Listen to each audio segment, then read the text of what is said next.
Ladies and gentlemen, welcome to the Ariel Helwani Show!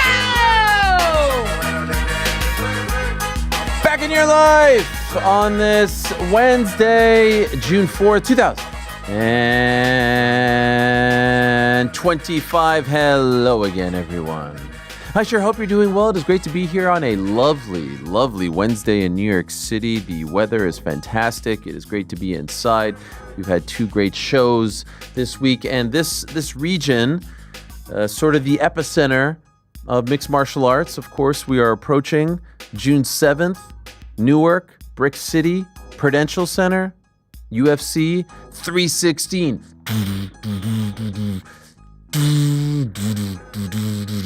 That's my Stone Cold theme song. It's a big one. I saw Juliana over at the Giants training camp, the training facility. I believe it's the, what is it? The Team Quest? What is it called over there? There she is with Jameis Winston. Look at it. Look at the glow up. Look at the glow up with Juliana. Look at her with QB1. That's Big Russ. I think, look at her. She's like holding court. They're in awe. Oh, yeah. I'm going to be there. Is that Tommy DeVito? Tommy DeVito, New Jersey legend. Yeah. Look at this. Look at this. This is a great one right here. She does a face-off with one of them. Here we go. She breaks him. Who's that, jabroni? You didn't even last like 0.3 seconds. Touch the belt. I think I saw her with Coach Dayball too. This is cool. I love this. Thank you. There he is. Duck and weave and do your thing. Winston's a character, man. What's his name? Jameis Winston. Jameis. Jameis. I said that one time to DC on the show because he was on the Saints and he was like, "What are you talking about?" I was like, "Isn't it Jameis?" What is it? It's on Team Quest. It's called something Quest. Quest Diagnostics. Quest Diagnostics. There it is. Right next to MetLife. For some reason, the Giants have their training facility right next to MetLife, but the Jets are all the way in Florham Park. Like they're like 30 minutes away. I don't know how that broke down, but good for Juliana.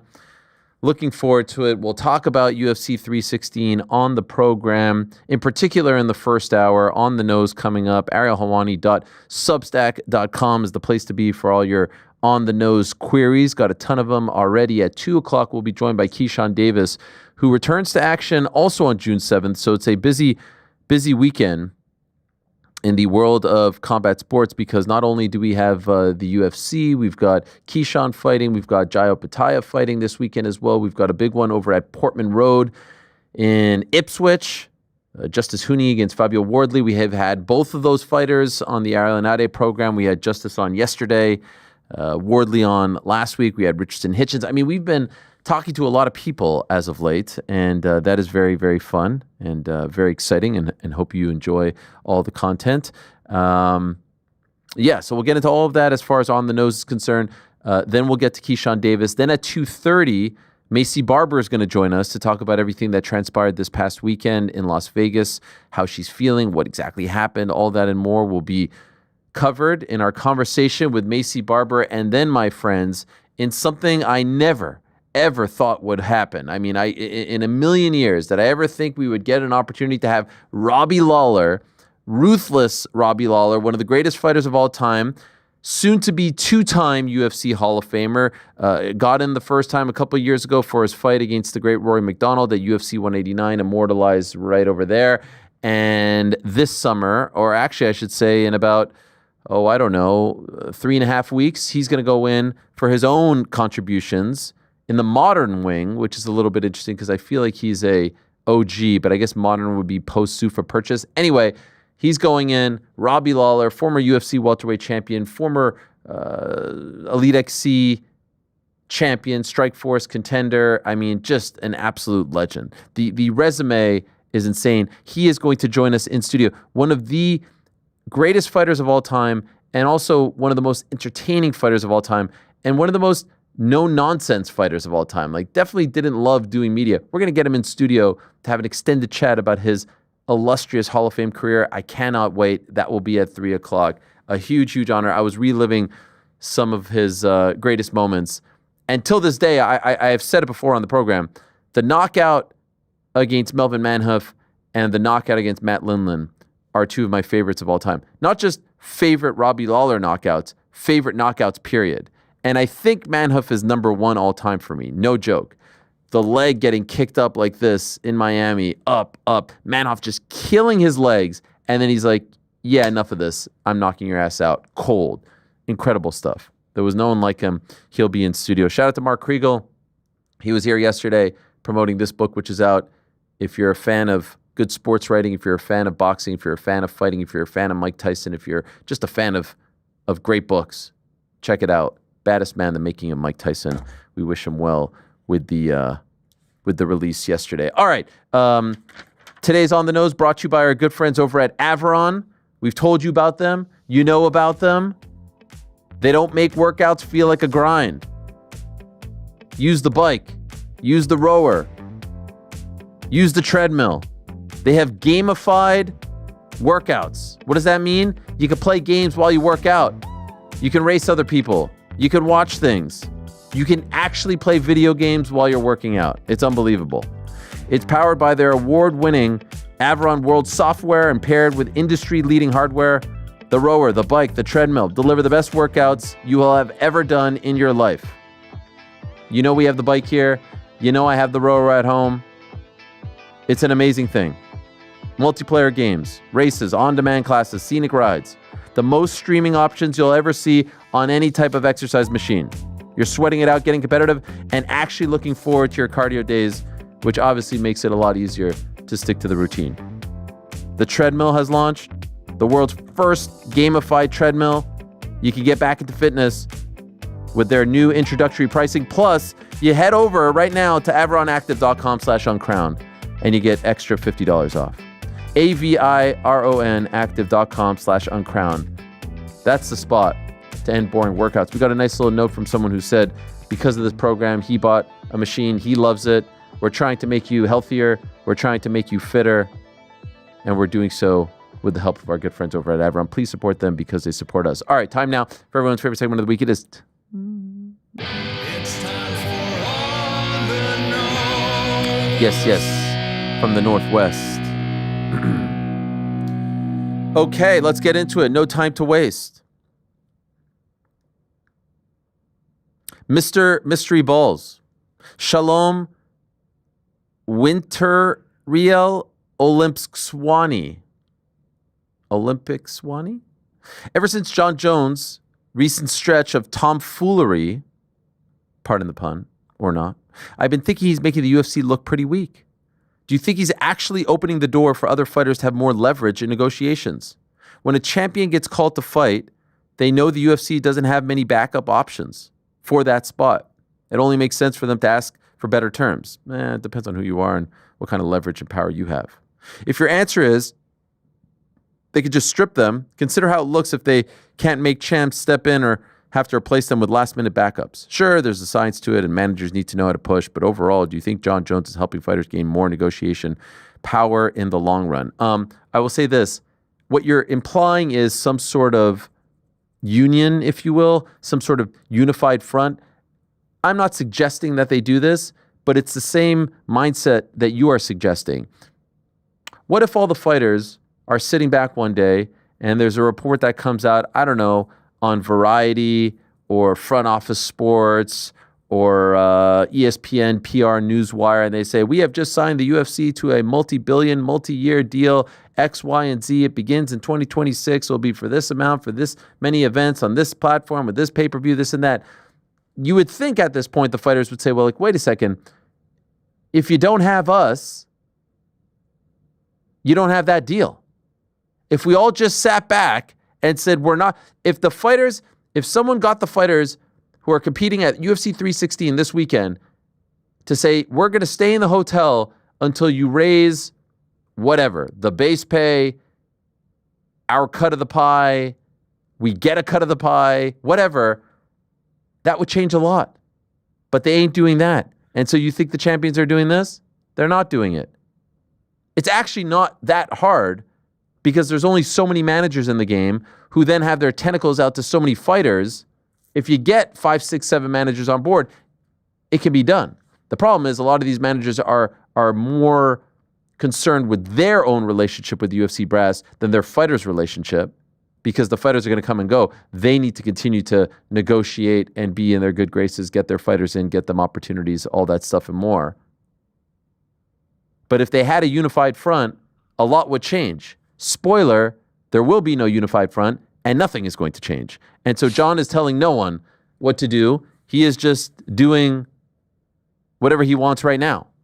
There is no blueprint being put out by John Jones. There could be, but there isn't. In addition to what you said, it's such a competitive individual sport, right? They're not incentivized like NBA, NFL. Now there are certainly like PGA and tennis. There's all kinds of other individual sports where they do have some kind of collective rights and some kind of representation. But it's such a competitive individual sport. John Jones doesn't necessarily care what somebody else is getting paid. Now, will there be one day where somebody or powerful people do? Maybe, but at the moment, it just seems like everybody's incentivized to make the most possible money they can for themselves. And to your example of like, hey, strike on the day of, there's going to be half the people who go, no, I need my paycheck and I'm going to fight. And so it's a very tough thing to foresee at this moment happening. And by the way, there can't be a divided front in that, like, it can't be Juliana and Kayla saying, hey, we're not going to, because then the show will just go on. Okay. Show goes on. Yeah, all right. So we'll do 11 fights instead of 12. It has to truly be a unified front. And there's so many fighters. That's why I say the managers. It has to come from the managers, because there's like 5, 6, 7 managers who control 1,000 fighters, basically. You can't get to the 1,000, but if you could get to the guys representing them and those guys convince the fighters that this is in their best interest, maybe you have a chance. But it is, I mean, it's unbelievable what the UFC has built for itself, and WWE, because they're a lot, similar in this regard. There is no push to share the revenue, to break up the pie a little more evenly. There's nothing. And every other sport has that, and the athletes benefit greatly from it. And the fighters just sit back and they've seen the mat look busier than ever. They've seen their sponsors get stripped. They've seen, what they could wear get stripped. All these things. And oh, by the way, they've seen the sport only get more popular, and they've seen the TV deals and all the revenue surrounding the sport only get bigger and bigger and bigger. And their cut is zero, which is a wild thing. Here's Mr. C. Was GFL the equivalent of the Fire? Oh, this individual said something else about, I lost. Oh, yeah. He said he loved the Tim Simpson sit down. Have you considered having Oren Hodak on the show? More coverage to the power players willing to talk about MMA would be awesome. Yeah, that would be a great one. I would love to have Oren on. KO Reps. He is one of the best. He's been in the game for a long time. Maybe this guy is Oren Hodak. Maybe Mr. Mystery Balls is actually Oren. But yes, I love those chats. That's why I love boxing, because there's a lot more of those guys willing to talk. A lot of the managers don't want to talk, or the promoters don't want to talk, whatever. Obviously, there aren't a ton of promoters in MMA compared to boxing, but I love the manager chats. I love the promoter chats, the TV executive chats, etc.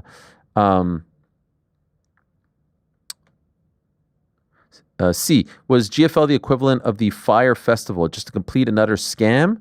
What was the point or his end goal of the entire thing? No, I don't think that they were trying to scam. I just think that they were in over their head.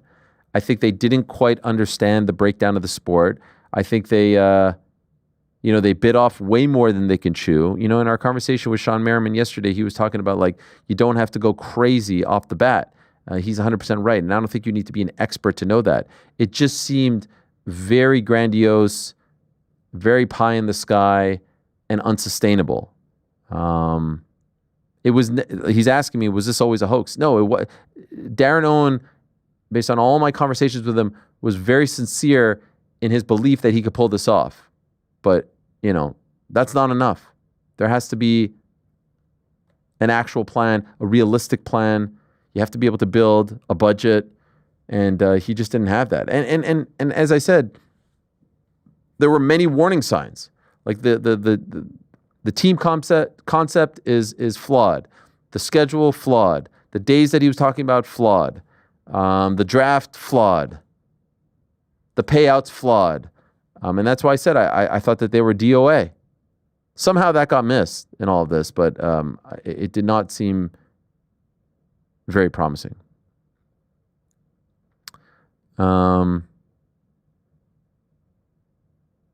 Steve Buscemi, let me ask you something. As a superstitious person, why would you kiss the trophy? That simple smooch may have created a domino effect. Fuck off. No way. I'm not even paying attention to first of all, we beat the Celtics. If you would have said something, it would have been like we would lose to the Celtics. Not true. And second of all, if you think that I, Knicks fan, who has nothing to do with the team whatsoever, I ain't Jalen Brunson. I'm not Leon Rose. I'm not Tom Thibodeau. So are you implying that anything I do is going to come on? That's crazy. I didn't touch the trophy in the result. And we lost. Yeah, it's on me. By the way, I have that kind of power on the Knicks. I think you not touching the trophy, Jordan, got you guys through the Celtics to the Eastern Conference Finals. And then Ariel touching the trophy is what caused the eventual. Yeah, that's it. It's unfortunate, man. No, stop it. What'd you do? They want this. You changed your socks at halftime or something? No, you switched to the radio broadcast. I switched to the radio, yeah. If that saved the Knicks, that worked. No, that worked. Then you have to also take accountability. No, that serious question here, though, to pivot this to something like tangentially relevant to us. Why does MMA not have these kind of things? Like, we've had the Eminem curse thing, but there's really not fans who are like, well, if I do this thing or do this thing, it's going to affect the outcome. But it feels so like part of like every other type of sport. Maybe because EA game cover, wasn't there not the game? There's cover like one? the curse, like the like there was the Madden curse for a while. There's the Eminem walking out. The Eminem walkout music was one for a while. But like the fans don't feel individually responsible in a way that I do think they do for like, if I don't do this, the Knicks are gonna lose. If I don't do this, the Liverpool is gonna lose. Like I feel like it doesn't happen that much. Like, Alex Pereira is not going to lose because I didn't put on my lucky underwear. All this stuff is dumb. Even the Drake curse stuff is dumb, and I'm not just saying that. Like, this is all dumb. And by the way, he is right. I am superstitious, but I don't want to be superstitious. Someone was talking to me about superstitions recently and how, like, who was it? It was a fighter. Was it Mike Malott? I think it was Mike Malott when he said he started to talk to his sports psychologist person, telling him like the moment. No, it was Ayman Zahabi.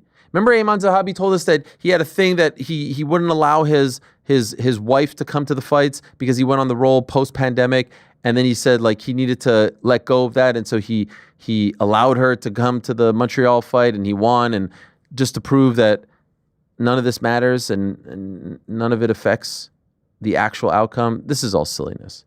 By the way, if you want to say that I have that kind of impact on the Knicks, I am very, very honored, but I'd like to be realistic and think that that's not true. California Kid, hey team, quick fun one for each of you. What is your fight of the year so far in 2025? Personally, I can't shake how the Eubank Ben fight made me feel while watching in my San Diego resort balcony. The walkouts alone were pure cinema.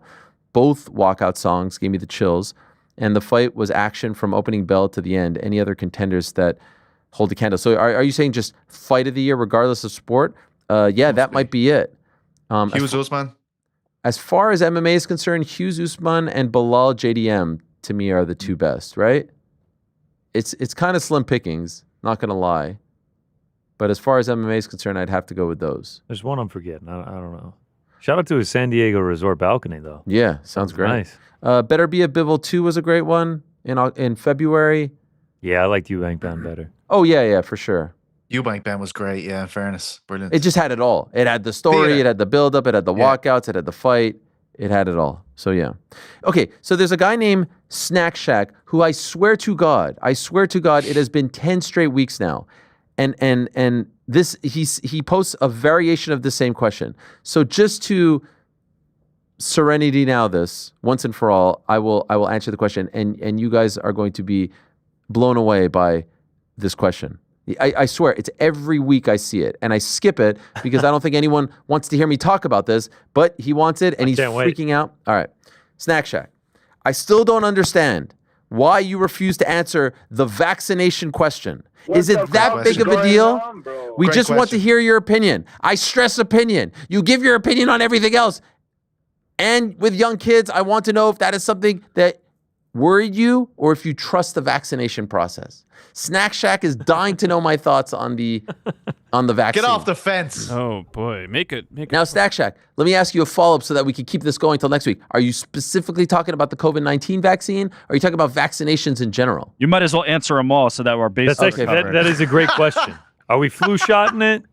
Are we getting our third boosters? And also, are you loyal to Johnson & Johnson? Wait, well, are actually, you a Pfizer guy? Or are you by the way, I'm Johnson looking at my thing. You have to look at your passport. No, your New June York 12th. passport. I'm due for booster 8. Booster? Yeah, Booster 8. Yeah, I get it every quarter. What are your thoughts on Ivermectin?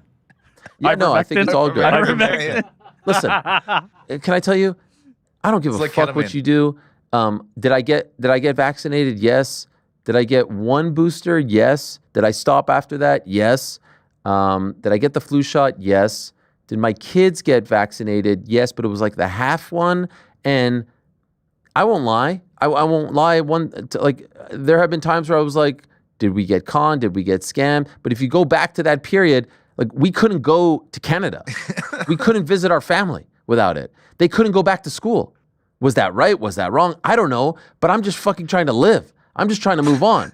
So I'm not trying to sit here and fight the power, fight the system. They told us to do it. There were massive roadblocks. If you didn't do it, you couldn't live your life. We didn't know when this would end. Would it be 10 years that my kids couldn't see their grandparents, that I couldn't see my parents? So I did it. As far as How dare you? As far as flu shots and things like that, yeah, I get that. And I think like the regular stuff, but like I'm sorry, I'm just not that guy. I don't really care. Wasn't this like 5 years ago anyway? Next, you're going to tell me you got the polio vaccine, too. I think I did. MMR, or did I not? Yeah, I'm sure you Measles, did. mumps, rubella. You definitely did. I feel much better cares? knowing this, if I'm being honest. Actually, now that I'm I the one know who's been where writing you the stand, I feel a lot better. That's my thing, Pete. This was like 5 years ago.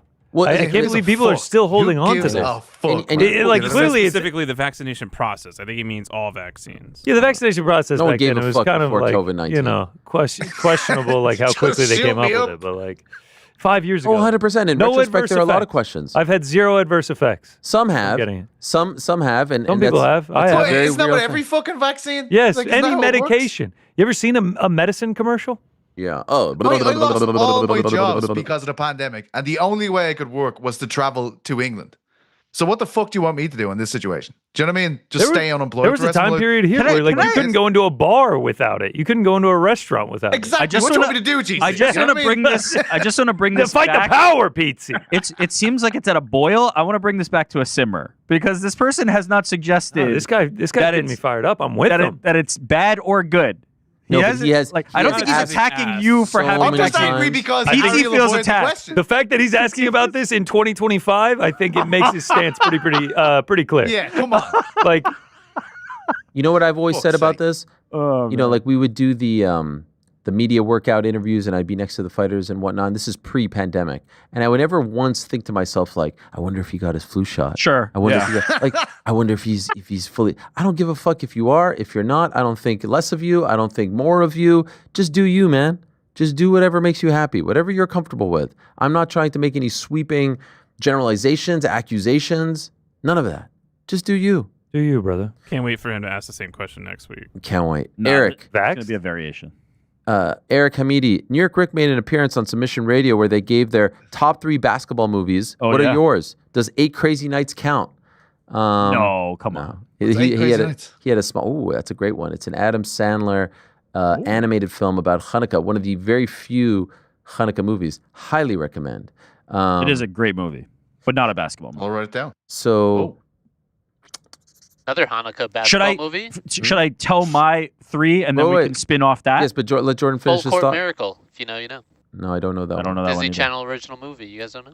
Oh yeah, I know Full Court Miracle. What was the Hoop Dreams, does that count? Hoop what Dreams was, is great. what was the Irish one, Irish. Jordan? Luck of the Irish. Luck of the Irish. Also a basketball that's Disney either Channel Disney. original movie. Yeah, Disney Channel original movie about basketball, also about Ireland. It's right up your alley. Pete. In my research, I saw Well, how one is it a called like basketball Double film about Team or Ireland? Double Trouble or something. And as Of, yeah, like, as twins. like because we were talking vaccines, DEI, double teamed 2 women basketball players end up playing in the WNBA. Mm. Wow. My number 1 was Wait, was it Blue Chips? No, it was He Got Game. Number 1, He Got Game. I mean, I think that's Jesus. hallowed ground. Incredible. Coach Carter. Number 2, Coach Carter was on Mike Bond's and Dennis's list, not on mine. Number 2, Blue Chips. So He Got Game, Blue Chips, and then number 3, a little sneaky one, The Sixth Man. The Sixth Man is elite. Hoosier. Shout out. White man can't jump. Nah, Hoovers is overrated. I've Semi-pro. never seen any of these. Man, so many. Semi-pro is great. I think I'd have to go. He Got Game, For sure. Blue Chips, See, White Man now Can't Jump. We're on the same page. Wow, no yeah, love in that's a great one. basketball. Oh, you asked me for 3. Love and Basketball is not up there. No, Like I'm sorry. Mike?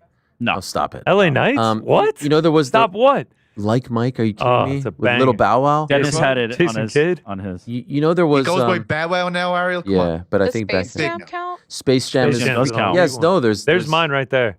Space Jam is. You're a Space Jam 2 guy, though, Semi-pro, right? Space Jam, No. like Mike. Space Jam 2, one of the worst Connor's movies a I've ever Space Jam seen 2 in my guy, life. I think. By the way, there was a movie back in the day called Heaven is a Playground, and I think it went straight to VHS, but I used to rent it from my video store all the time. That one's a sneaky good one, too. Hoop Dreams, obviously, is incredible.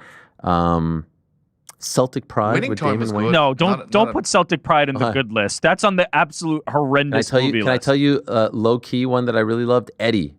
Eddie was Whoopi interesting. Goldberg became Yeah. coach of the Knicks. Last Airbud? Dance? Airbud is Does that good. count? No. Nah, Basketball Last Diaries? Dance is Basketball Diaries was great, too. Basketball Diaries was great. Oh, Airbud. I knew I forgot one. Airbud's great, man. With Tupac back in the day. Above the Rim. Above the rim. For Everyone sure. see Oh, that yeah. one? That was a great one. Yeah, there have been a lot, but I feel comfortable with. I've never felt closer to you than He Got Game and Blue Chips 1 and 2. Fucking love Blue Chips. Those are the best. PT, have you seen Blue Chips? I don't know. Is it 80s? 80s No, film? No, 90s. no. Shaq's in it. Shaq Like and Shaq Penny. in his prime. Shaq, Penny, Okay, Nick Shaq Nolte as the head coach. had just gotten drafted to the Orlando Magic. Penny was coming out and was going to go to the Orlando Magic. Yeah. They were starring in the film together. It was crazy. And he had the insight of, yo, I like this guy. They played real basketball against real college basketball players, and then they've teamed up in the NBA following the filming of the movie. You guys have seen. You've seen He Got Game, right? of course. Yeah. Wait, He Got Game is freaking. Is one of man. Spike Lee's best. I mean, there's Do the Right Thing. There's X. Crooklyn is an amazing one too.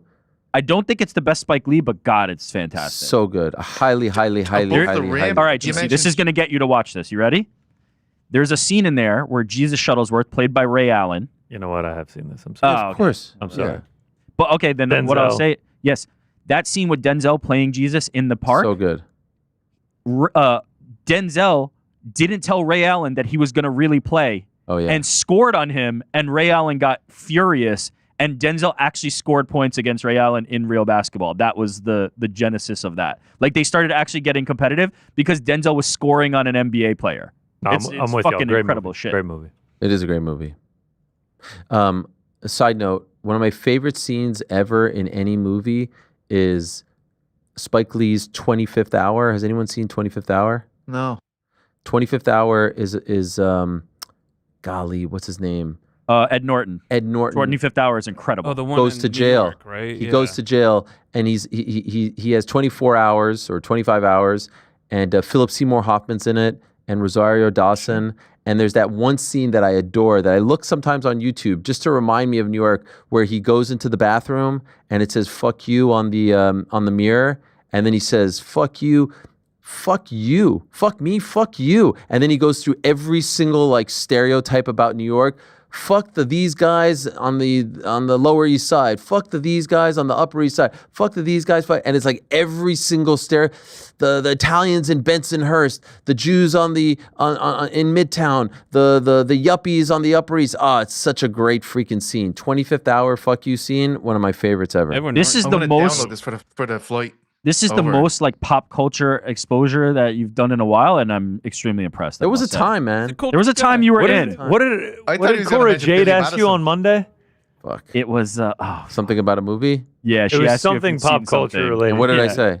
No. Of course not. You're like, no, I'm not. Oh, yeah. She's like, you know this thing? And I'm like, yeah. Me and Rick looked at each other and we're just like, no, he does not.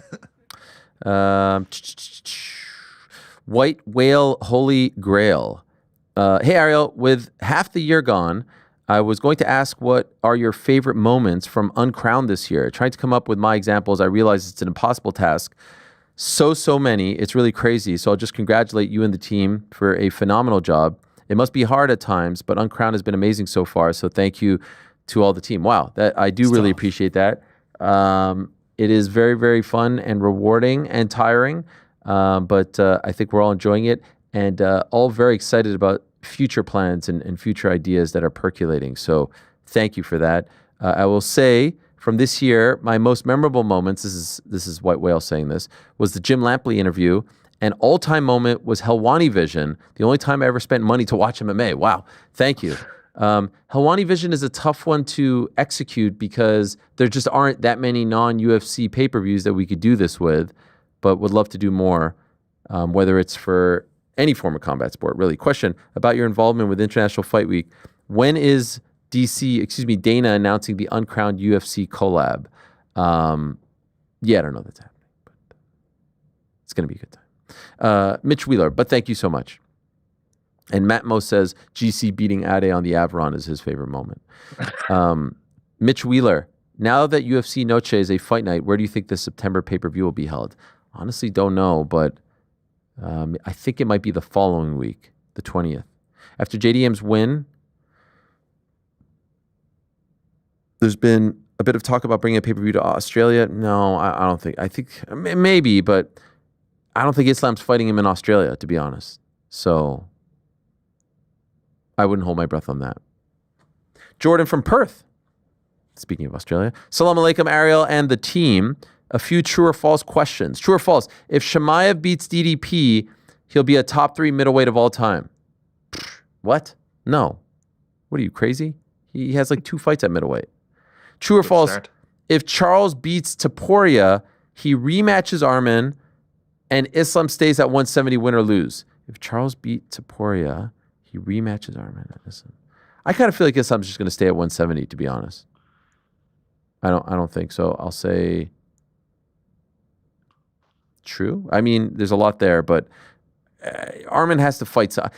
If you're asking me, is Arman just going to fight Charles? I think they're going to make Arman fight someone before he gets a chance to fight for the belt. And Paddy's coming quick. And I think Paddy will beat Justin Gaethje, to be honest. True or false? If Jack Della beats Islam, he will beat the other top 5 contenders at welterweight. If Jack Della beats Islam, he'll be. I mean, sure, why not? Brady's a tough matchup, though. Yeah, Brady's Ian McGarry. Sorry, Ian McGarry. Yeah. I was just listening to Rampage. He calls him Ian McGarry. I don't know if he's doing that as a joke. What was the name of the Bellator guy, McGarry? Wasn't there? Liam McGeary. McGeary. Yeah. McGeary. Bilal, Brady, Shavkat, Leon, Kamaru. That's the top 5. That's a tough top 5, especially a lot of big wrestlers there. But it's possible. Why not? If Pantoja beats KKF, he'll move up to face Merab. No. I say he stays at 125. If Suga beats Merab, he moves up to featherweight. No. Why would he do that? If, Adesanya never fights for gold again. No. I'll say, I mean, he's probably just 2 away from fighting for gold again. I don't know if he wants to, but it doesn't sound like he wants to be honest. Shout out to the BITB and PT. James, hola Ariel, I don't want to be a hater, but I'm having trouble enjoying what's going on with John Cena. He really wanted to end his career like this. Does anyone really want to see him tag with Logan Paul for one of his final remaining matches? Yeah, I don't think it's a harsh thing to say this has fallen flat. Honestly, I think it kind of fell flat from the jump. And there's just been so many holes in it. What happened to Travis Scott? What happened to The Rock? Why didn't The Rock show up? Why did he team with Travis Scott? What was that all about? We've never even had an explanation to all of this. The Truth thing was weird too. Okay, now Truth's fighting for the belt and it's a nice feel-good story, and then they release him. So yeah, I don't think you're being a hater. This is from Jalapeno Man. Question for Frank. Just wondering if we could get a Money Moicano, let me tell you something soundbite to play over Ariel when he inevitably says the same thing going on his New York Knicks rants. Yeah, man, we'll put that in the. What is it? What is it? Let me tell you something. Let me tell you something. I've realized Ariel will exclusively say this when discussing his beloved Knickerbockers, and can't help but think of Moicano's iconic "Let Me Tell You Something." You do that. I say, "Let me tell you something." Yeah. Oh. Let me tell you something. Okay. Or my other one is, can I ask a question? Can I ask you something? Yeah. Says, can I say something? No, is that what he says? Yeah. Taco enthusiast Ariel, do you have any new insight regarding the UFC TV rights deal? Do you think the relatively lackluster start to the year has anything to do with the ongoing negotiations? No. There was a report yesterday, ESPN in the mix, Amazon in the mix, Netflix in the mix, and then the wild card is WBD, which would be TNT, TBS, HBO Max. Those are all the people that we thought would be in the mix. I still think they go back to ESPN. To what degree? Like, is it the full enchilada, the full pie? Maybe not, but I don't think they're going full pie to Netflix. I don't think ESPN's giving this up, and I still think that they stay on pay-per-view.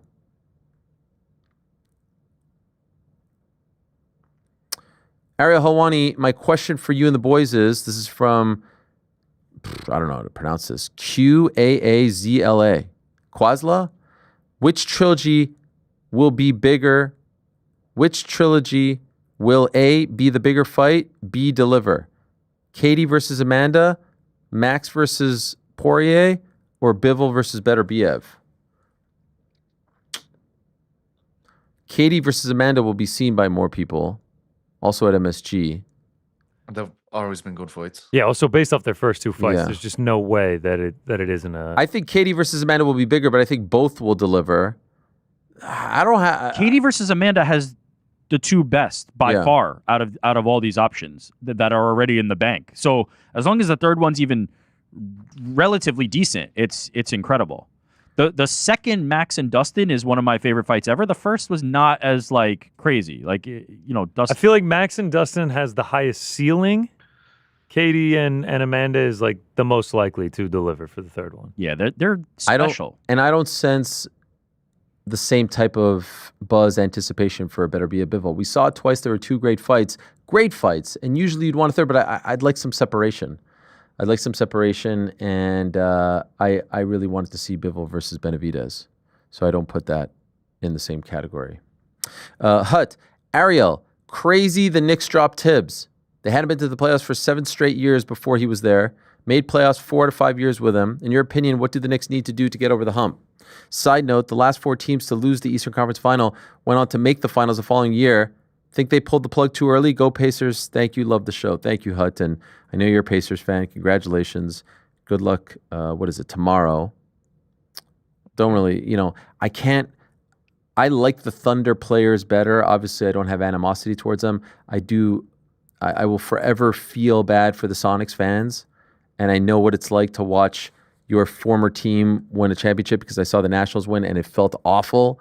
And so I'm just looking forward to this being over. My favorite thing about these finals, I think they're going to be great finals, by the way. And I think both teams are very, very good. And I think they're relatively evenly matched. And they've got stars and they've got young, athletic, entertaining players. My favorite thing about it is there are 4 incredible Canadians playing on both teams, 2 on the Pacers, 2 on the Thunder. And they are very important pieces. Dort, SGA, incredible. I mean, the freaking MVP. And then Mathurin and Andrew Nembhard. And 2 Montrealers, which is incredible. 2 Montrealers playing in the NBA Finals on either team. So that's my favorite story about all of this. But obviously, I'd rather see the Knicks. Tibbs thing I'm sad about. I'm sad about Tibbs. I was never a Tibbs hater. I was always a Tibbs supporter, apologist. I think he got us back on track. I think he was an incredible coach of the year, all that, gets us to the conference finals. It seems increasingly after reading and watching a ton and listening to a ton, they wanted him out. If he would have lost to the Pistons, he would have been out. If he would have lost to the Celtics, he would have been out. He didn't win the finals, so he's out. I don't think it's necessarily because they lost to the Pacers. And so they wanted to make a change. I feel comfortable fully grading this move, if you will, once we know who the replacement is. I don't think you can fully have a take on this until you know who's the guy coming in. Yesterday I said Mike Malone, but actually after thinking about it, I don't think it's going to be Mike Malone. I think if you got rid of Tibbs, Malone is too similar to Tibbs. It sounds like Johnny Bryant is the the one that a lot of people want, former Knicks assistant, Cavs assistant, finalist for the Suns. Other names I've seen thrown out, Jay Wright. I don't think he's going to do it. Former Nova coach. Jason Kidd, weird one. Udoka. Why would he leave Houston? He's got a great thing going on there. I'm just worried about this. A year ago, the Knicks had lost in the second round, but ton of injuries. All right, we're going to be back. We're going to be better. Since then, they kind of blew it up. 5 picks for Bridges. Cat trade. Get rid of Randall and Devo. Now, in addition to those changes, you've also gotten rid of your coach. That's a lot of transition for a team that was just desperate for some continuity, for smooth sailing. No more choppy waters, no more LOL Knicks, and a new coach comes in. Who knows? I remember there was once a time where the Knicks had a great coach named Pat Riley, brought them to the finals, brought them to the playoffs every year. He leaves.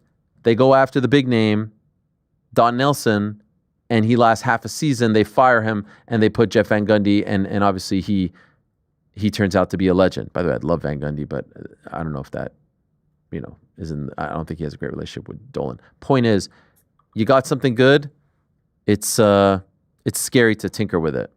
And I feel bad for Tibbs because he's a lifer, because he's married to the game truly. He doesn't have kids. He doesn't have a wife. He doesn't have any family. He's got all he cares about is winning basketball games. And so there's a part of me, even though he's getting $30 million to walk away, I do kind of feel for the guy because I sort of envision him being crushed right now. But there were also some signs that they had lost, I don't know, some sort of faith or connection. And I don't know. I support the team till I die, but interesting times, no doubt.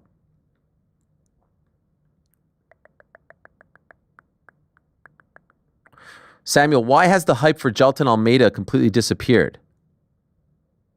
I don't know. Has it? The Curtis Blades fight. Yeah, the Blades fight. Pretty easy. He's kind of doing a good job of keeping himself out there, but like also the heavyweight division is on pause. I was literally going to say that. Sorry. And no. That's the point. That's exactly the point. That's what I was trying to say to Derek yesterday. It's like there's no movement. There's no nothing. There's no light at the end of the rainbow for these guys. There's no big. I kind of feel like it's one of those things. Like when NBA free agency starts and there's like that one big move, and they say like nothing can happen until this move happens. Like this year, it's going to be like nothing will happen until we know what's going on with Giannis. Once all the teams know what's going on with Giannis, then they'll make their appropriate moves. I think the UFC isn't making anything of note. Derek versus Teixeira is a fight, but that's not like a contender fight, if you will. Gone. Where the hell is he? Where's Almeida?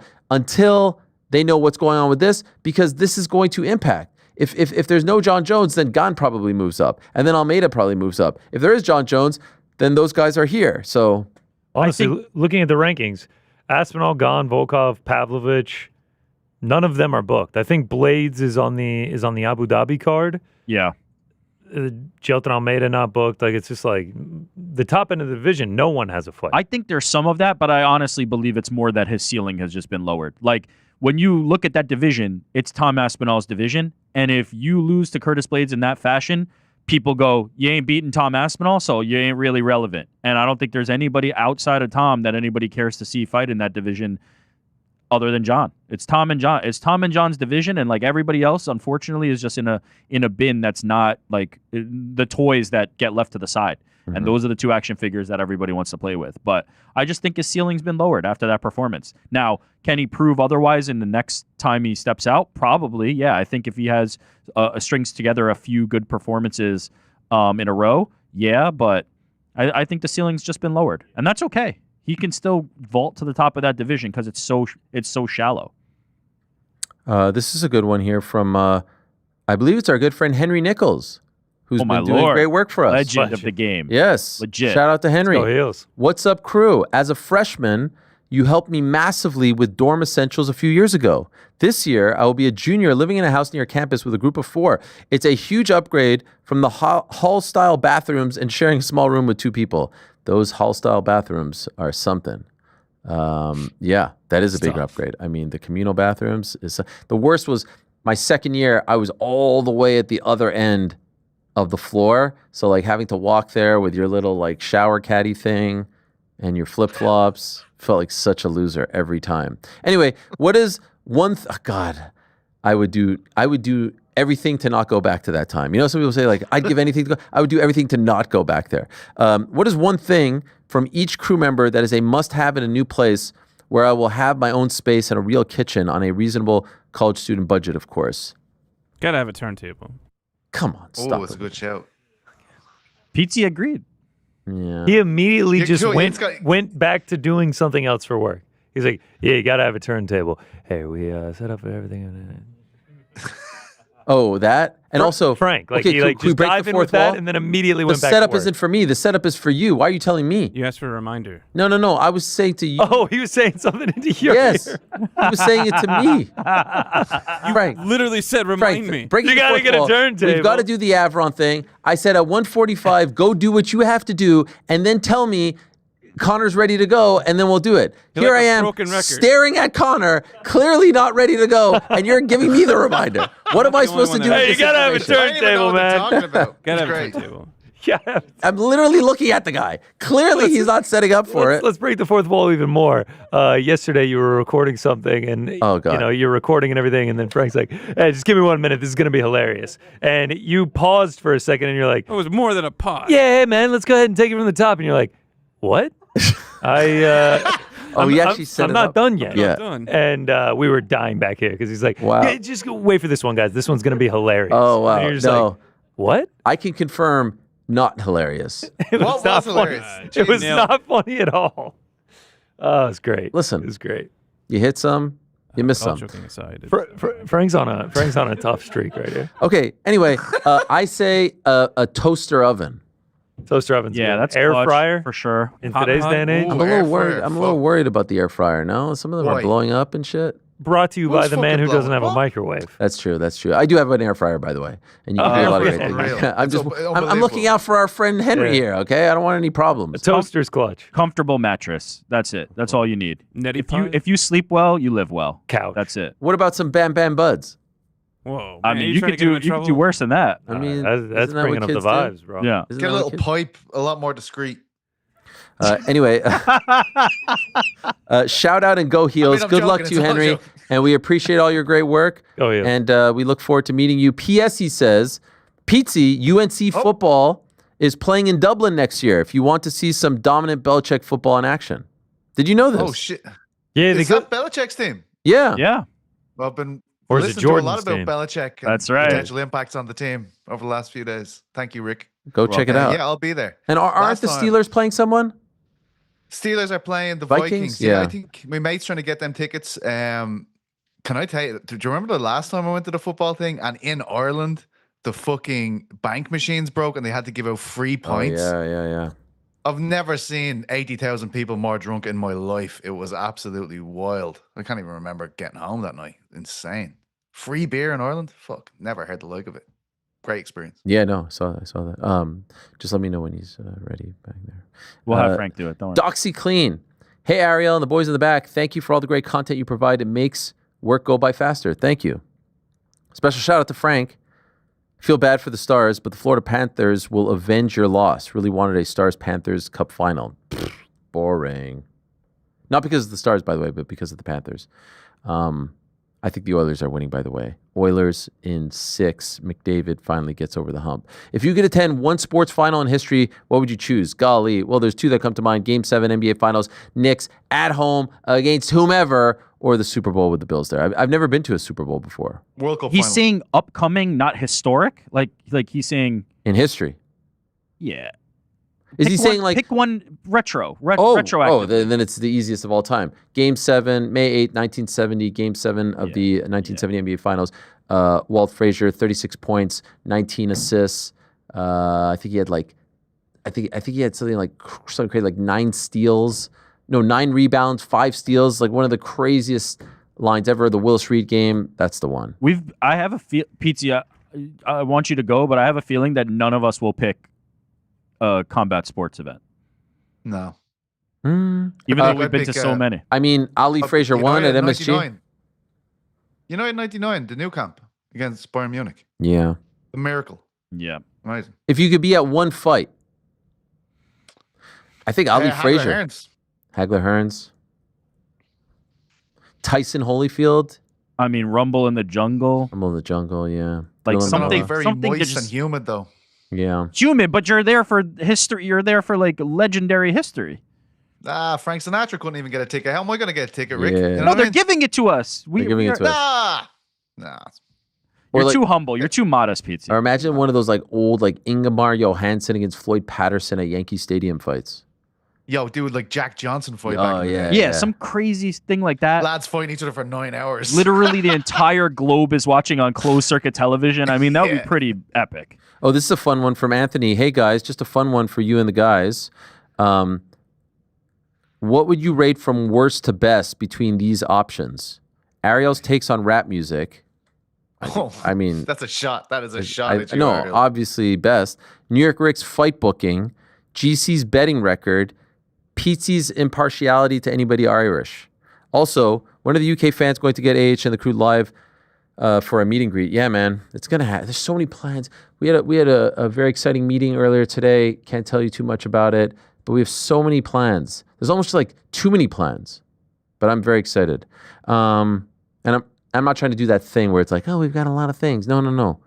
There's a lot of exciting things. I have would to say, my impartiality to Irish fighters, like, I think you're very fair. Yeah. I mean, come on. Like, So I would say that's best, meaning that's like the most. he's got a 10-year-old fair. beef here, one of the biggest Yeah. superstars in the sport, for fuck's sake. I would say, I think GC's betting record is pretty damn good. No, I mean, Yeah, it is. It's better. I than would all say of our all asses. those Picks things better than are. everyone's. yeah. Yeah, I'm the Then I'll best go my with the rap pen. music and then your bookings, because not everyone agrees with my. I mean, like not everyone agrees that Lil Yachty is the GOAT, but it's like You know ball. Yeah. Yeah. Okay. I saw a video Well, where Del Jonah Sol, Hill ranked his the greatest rappers of all time, and he put Kendrick in there, and everyone's like, this guy knows ball. I'm like, get the fuck out of here. Kendrick as the best rapper of all time? Are you kidding me? He was number one. He put him number one. Stop. No, he had like a top 5, but like no particular order. He's not in the top 20. What are we talking Wow. about? He said Kendrick and Frank Ocean are the 2 most influential guys. Like, what? Fuck off. Stop with this. Stop it with this. Talking bollocks, Jonah. Talking out your arse, mate. Biggie, Tupac, Nas, like we don't have. Come on, let's not get crazy. Anyway, as I told you guys earlier, Avron, of course, we love our good friends at Avron, and look, we're kind people. Like we have big hearts. We're thoughtful. We're empathetic. We don't like bullying. Okay, and so I want to apologize to the audience because I feel like over the last few months you have seen us bully people, and in particular one person, and that's not who we are. That's not what we're about. And so I want to apologize to the audience, and in particular to Sean Brady, because I feel like we have bullied him into a real uncomfortable situation. It's very clear he wants nothing to do with the challenge against GC. He has probably seen the head-to-heads. He has probably seen what has transpired when people have tried to step to him and just doesn't want. He's got a great thing going. He just had a kid. He's about to fight for the belt. He's got a great thing going. Why risk it? The risk is not worth the reward, is probably what he's thinking. So we don't want to bully him anymore. And so with that in mind, we're rescinding the offer. We're taking it off the table. We don't want it to hang. We don't want it to be like a thing. We don't want it to be like some sort of stress, drama, nuisance, distraction, nothing like that. So we're rescinding the offer, and we're just going to keep going. And we're going to promote Avron. We're going to promote doing the bike rides. In fact, there's a new game that just came out that GC was kind enough to volunteer to do. So let's show it to the people. Without further ado, there is. Who's that? I don't know what this path of kindness is. Oh, I'm we here don't hear with you. Sean We don't hear Brady you. right Sorry. now. We don't hear you. We have him No, on the okay, set. that's Sean Brady. Wait, we don't hear you. Oh, you don't hear me? No, we don't hear. Now we hear you. You replied to him, but you couldn't hear him. Now you got me. Okay. All right. No worries, Frank. I mean, we'll make sure we have the turntable. Yeah, you say you want to take the high road, the kindness. Now, I'm here with Sean Brady right now. You guys told me I needed to be ready for an opponent. Yeah. I knew I didn't need to be ready for an opponent. I got the corduroys on. Didn't even wear any sort of athletic wear. I'm out for a leisurely stroll here. I knew he was never going to show up. The offer is rescinded. We're moving on with our lives. Appreciate it. Yeah, I think it's the right thing. The ducking allegations will never escape Sean Brady. No. This will always be glued to his legacy. Sean the Duck Brady. By the way, Yep. I do appreciate the look of you coming to us like some sort of like wartime correspondent in Afghanistan with the words not being synced with your mouth. I don't know what that's all about. but it's a good look. What's again, going on? Again, guys? blame Frank for This that is one. crazy. Turntable. You What guys is happening actually, here? you guys actually mentioned a potential backup. You guys were like, "Oh, well, we actually might have another opponent for you on Wednesday, so just be ready for that one as well." Conveniently, they also had to pull out. So I mean, we're never going to get anybody on this bike. I've decided to just move on with my life. I might start attacking, maybe treadmills, maybe the rowing machine. Averon's got a great rowing machine. Maybe I'll switch it up that way. All right. Well, do you want to give us like a 60 second? You're not even doing it. You're just. No, I'm doing it. I'm pedaling right now. Oh, you are. Okay. I'm 3/4 of a mile in. I mean, it's just, this is what you can do. You can just hop on, quick start, get a couple miles in, burn a few calories, and go about your day, which is what I have to do now because Sean Brady has officially ducked. It's no more allegations. He has been convicted of ducking. Wow. What do you have to say about this, Eric? We offered him a car service. Was the limousine that was going to pick you up not good enough? He just had the baby. We said, we'll pay for daycare. We'll pay for your wife to come too. Not good enough. Just right up the road, we'll pay for your hotel arrangement. We'll pay for everything. Just not good enough for Sean the Duck Brady. It's unfortunate. It is. I wanted the matchup. I wanted the fight. I wanted to do it, to entertain the fans. Some guy said me versus Ade was his favorite moment so far this year. Matchup. Great matchup. Second ride of the day, no big deal. Legs were dead after it. Was willing to go further if I needed to. Didn't have to. Buried him right there. I wanted to do it for the fans. Yeah. TC, it's just the problem is like it's such an obnoxious showing of power every time you're on the bike. It's such a build for it. You know what I mean? It's obviously your calling. You on the bike is like Jordan at the rim. You know what I mean? You got to tone it down maybe to stop intimidating these guys out of it. Like he's obviously terrified of you. I don't want to get the fans too excited, but a month from now, a little competition's going down in France. I may or may not have gotten a call. Oh, wow. How interested are you? Averon is the sponsorship. But yeah, I was officially offered to compete in the Tour de France. TBD if I can get the PTO. That's pending through my boss right now. But yeah, it's looking good. I got an EPO guy actually now as you mention it. Oh, easy, Yeah, PT. We don't I do need that. to start with the blood. Sorry, doping if I'm gonna hang. sorry, forgot we're live. Forgot we're live. PT. We're cool with that. We're cool if you want to like juice a little bit. Yeah, man, Guys, what is this? A quick mile in. I mean, it was This just is a clean athlete right here. Who isn't doing a bit of blood doping these days? You know what I mean? Also, did I hear some slander on my betting record? It was equated. Nah, to like one of the worst we things? took that down. I mean, it's Yeah, just like we it's shut that down. documented. I mean, it's factual. Like, We said whatever. no. Yeah, we we said shut it that. down. We said that. They were trying to do a thing and it just We didn't. were saying that. No, it's Who was actually that? good. Was that question from Sean Brady? Probably. He's a plant. Frank says the sync has always been off with this camera. I don't know about that. Is that true? No, I'm just making shit up. Yeah. All right. Wow. Frank's in his feelings. Frank's in his feelings. Well, anyway, thank you to Sean for stopping by. Appreciate you, making the trek out here and putting it all out there online. Appreciate you being a man of your word. Maybe he's gonna text me here. No. He can't text you. He's on the bike right He's on now. the Once he's done, he might text you. All right. Thank you, Sean. Thank you, GC. There he is. Quack quack. God bless. Let me squeeze in a couple more here. Brandon from Down Under, just curious about your thoughts on the Derek Lewis interview yesterday. I'll be honest, I did not enjoy that interview. I didn't think it was particularly fun or funny. I understand his brand of humor. I enjoy usually his brand of humor. It had been 3.5 years, and like my energy was like, hey man, long time no speak. Like, welcome back to the show. It's great to see you. How's it going? What have you been up to? And I don't know. I don't think Derek dislikes me. I think he was trying to be funny. I just don't think that type of humor is funny today. In other words, I'm not in the mood for that right now. I'm not in the mood for that right now with everything going on in the world. I'm not in the mood for that right now with everything going on in North America and in Europe. That stuff isn't funny to me right now.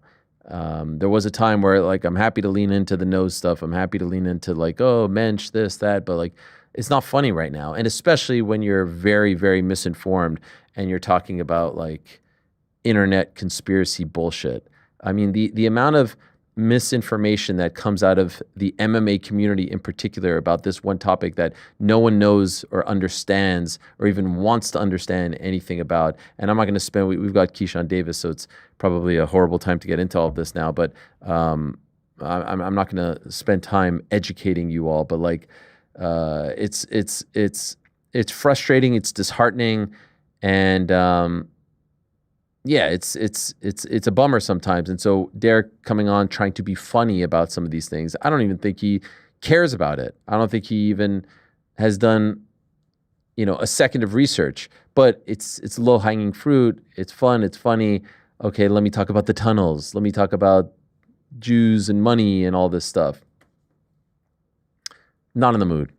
Just not right now. Not when people are being burnt alive in Boulder, Colorado, and all the shit going on. And by the way, all the shit going on in Gaza as well. Like, it's just not the time for that, in my opinion. It's just not. It's not funny. I wish more people who did speak, or at least felt comfortable speaking about this topic, did just like an ounce of research, took the time to really understand what's going on and the history. But I may be asking of a lot from fighters. Luke, hey guys, really sad to hear about the passing of Jordan Breen. Thinking back to listening to the SRN brings me so much nostalgia. I don't have much to say, but I would love if you could get on Jeff, Greg, TJ, or any of the guys just to reminisce a little bit. Cheers from Canada, Luke. That was hard to see, hard to read, and there's been a lot of great tributes, a lot of great things written and said about him. And I hope that if you're a new fan, you have started to realize just like how special Jordan was, and just what a unique voice he was as far as MMA media is concerned. He really was one of a kind, and heartbreaking to hear that. Hard to process. So young, so talented, and his last tweet I think was like 3 years ago and just kind of disappeared. Really, really sad. So, yeah. Hopefully his legacy lives on, and hopefully he's remembered, and people will continue to appreciate the impact that he had on the sport. Adam. Ariel, Chag Shavuot Sameach. Thank you. Do you do anything to celebrate? Not really. My kids had off from school. We're not particularly religious when it comes to this particular holiday, which celebrates Moses getting the Torah from God, the tablets. I was randomly wondering this the other day, what Jewish customs do you and your family observe? Well, I put my tefillin on every day, so that's one. We used to keep kosher, or I used to keep kosher, but not anymore. My brother does. He's quite observant. My son's having his bar mitzvah next week, which is a pretty big freaking deal, and I can't believe we reached that point. I can't believe I'm actually a father of a bar mitzvah boy. I feel like my bar mitzvah was 2 years ago, so that's a wild thing. And we do observe, obviously, Rosh Hashanah, Yom Kippur, Passover, the big dogs. He does say, terrible what happened in Washington and Boulder. Shameful. Oh, yeah, Washington. Yeah, that's what I'm saying. Like, people are getting shot, killed. It's in the United States. And this dude wants to joke about fucking tunnels. Shameful this stuff is still going on. On a brighter note, I went to the UJA walk with Israel in Toronto the other week, where 56,000 Jews and allies came together to show our support. It was truly a sight to see. As always, I love what you do. You're a mensch and a role model. Best, Adam. P.S. I did some Jewish geography with my girlfriend's family in Montreal, and her cousins know your wife. You gotta love Jewish geography. Much love, my friend. Appreciate you, and thank you very much for the kind words. All right, let's put a pin in On the Nose right now, and let us go to our first guest of the day. We love talking to this young man, and he returns to action in just a few days' time, back home in Virginia, in Norfolk, to be exact. Not to be confused with Norfolk. He's the future of American boxing, and perhaps even the present as well. He's the one and only, the businessman, Keyshawn Davis, kind enough to join us. There he is. What's up, Keyshawn? How are you, my man? What's up? I'm great, man. Nice to do another interview with you. Yes, it's good to talk to you. By the way, how do you say it? How do like the actual locals say it? Norfolk. Norfolk. Norfolk. Oh, like literally like fuck. Yeah. Norfolk. Yeah, Norfolk. Okay. All right. Your homecoming a couple fights ago, where you sold it out and it was a big deal, that was an incredible scene. How does this, now that you're a little further along, a little more established, champ, all that stuff, how does this compare or differ from that fight a couple of months ago? Right. I feel like this fight night is definitely gonna be around two, like on steroids though. But honestly, you can never compare to the first one. You understand what I'm saying? Like the first one was just so magnificent, and the city is so amped up for this second one. But you can never compare to the very first one, man. And the first one was just everything just went as God's plan, which was perfect. And just expect the same thing come around this time. Expecting a sellout once again? Oh yeah, for sure, for sure. We right now the venue is sold over like 90%, so we got like 10% left on the venue, so it's definitely sold out again. Incredible. And man, I saw that scene a couple of days ago where you met up with Michael Vick and AI's there as well. Like these Yeah. are legends, man. These are legends of your state, of your hometown. What is it like to get this kind of love here? Here you are saying hello to his team, Norfolk State, Yeah. and then AI pulls up. Like, what is that like for you? Bro, that moment right there was amazing, man. Shouts out Top Rank for introducing us to that spring football event.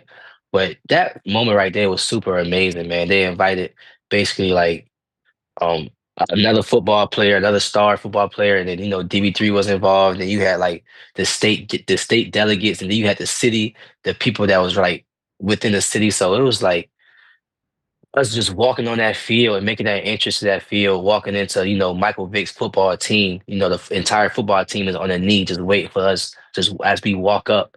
And I'm just like, you just looking around like, dang, like DB3 is a part of like something real legendary outside of our sport of boxing. They accepting us in every aspect in our city. So I couldn't be more grateful. I love that. And any words of advice shared? Like, I mean, those guys, they say anything to you about just being a role model, about competing on the big stage, about succeed? Anything they shared that stuck with you? Oh, for sure. One thing they did share with me was their first home game, and it's gonna be the last week in August for Okay. sure. And I'm making it for sure. And a lot of those guys that was on the team was just saying how much they follow me, how much they look up to me, how much they love my energy, and how they can tell that I come from Norfolk. You know what I'm saying? And, I always say that's just who I am. Who I am today, my character, how I talk and everything, it comes from Norfolk. So seeing or hearing them guys that still live out here saying like, bro, you sound exactly like I'm from Norfolk. And I haven't lived here some years now. It's like, yeah, all right, for sure. Like it just give me like extra motivation. Like, yeah, just keep doing what I'm doing, keep being myself for sure. People Now, don't see me as a celebrity out here. They just see me as, this Keyshawn Davis from Norfolk. now that your star is growing, you're getting more popular, people are knowing who you are, you're rising in your pro career. How do you deal with people coming up to you and talking to you like a role model and saying that some people don't want to be a role model. Famously, back in the day, Charles Barkley had a commercial with Nike saying, "I am not a role model." Do you feel comfortable? Do you want to be that guy? Do you want to be the face of all of this, especially for the American fans? Honestly, whatever the people see me as, that's just what they see me as. I'm not gonna try to be something. I'm gonna just be myself. And whatever they see me as, that's just what it is. You know what I'm saying? Whether it's a role model, whether it's a fighter, whether it's just a kid from Baroque Park, Norfolk, Virginia, whatever they see me as, I'm just gonna accept it. You know what I'm saying? Because I'm just being myself at the end of the day. Okay, fair enough. Your opponent on Saturday, Edwin De Los Santos, his last fight was against Shakur Stevenson. It wasn't the best of fights, wasn't the most exciting of fights. Does a part of you want to, and that was a decision loss, does a part of you want to beat him decisively, stop him so you could say, like, anything he can do, I can do better? Nah, heck no. When I took this fight, it was nothing had to do with nobody. I was just looking for opponents, and Edwin De Los Santos called me out on the media, and I accepted his call out. Honestly, what I'm saying, and it don't got nothing to do with nobody. And when it comes to the business, man, I try to stop everybody, Hmm. and that's what makes me exciting. I don't go in there and try to box with you. I'm trying to stop you, honestly, in the most high value fashion. In the most, I always tell people around me like, I'm not a fighter that like to take damage. I don't take no damage. So if I can go in there and make you miss and make you pay and stop you, it's perfect. It's perfecto. What does this win get you? Where does it put you in the sweepstakes for big fights? The big money fights. Where does this put you? Oh, every step, every fight, I feel like it gives me a step closer from my first pay-per-view fight. for my first, mega fight when the whole entire world is watching. So we just gonna keep taking these steps. People is telling me, after I stop De Los Santos, this gonna put me like right here, like you're really gonna be that guy. But I don't really let that get to my head. I just keep fighting, keep knocking guys out, and whatever God got for me, that's what it's gonna be. When we spoke in our studio, we obviously talked a lot about Tank Davis, and since then he had that fight against Lamont Roach, and it sounds like they're going to fight again. Can I ask, what was your take on that controversy with the knee and the towel and the eye and all that stuff, how that was handled and how it played out? I mean, Javante, he's running the show. It's his show, so it's hard for I mean, at the end of the day, like he's a cash cow when it comes to 135 division. So like that's just what we see. He's running the show. It's gonna take somebody to really beat him up or somebody to knock him out for you to get that win. Obviously, because he's the cash cow. That's just how it go in boxing, which is not right. But shouts out to Lamont Roach, man. He proved a lot of naysayers wrong. He proved all the critics wrong. And honestly, shoot, it's a real 50-50 fight going into the rematch as well. So I just hope he gets the fair decision, even if it's a close decision. You know what I'm saying? Yeah. Did you expect it to go that way, or did he surprise you as well, Lamont? Well, I want to say I hope he get the decision, like as if I want Tank to lose. You know what I'm saying? Because that's not the case. I'm just saying if he wins the fight and it's a close decision, give him the decision. But no, I'm gonna be real. Leading up to that fight, I was saying Tank was gonna knock Lamont out.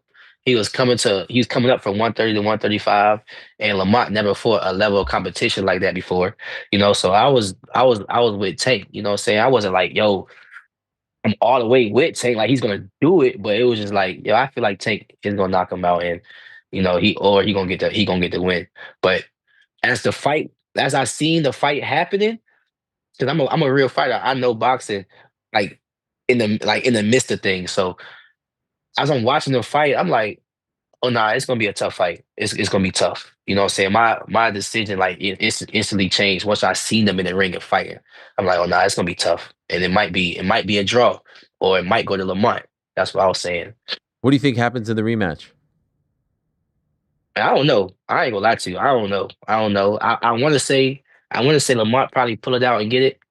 But you can never, doubt Tank. Tank is a very, very skillful fighter at the end of the day. People always talk about his power, but I always knew Tank could box a little bit as well.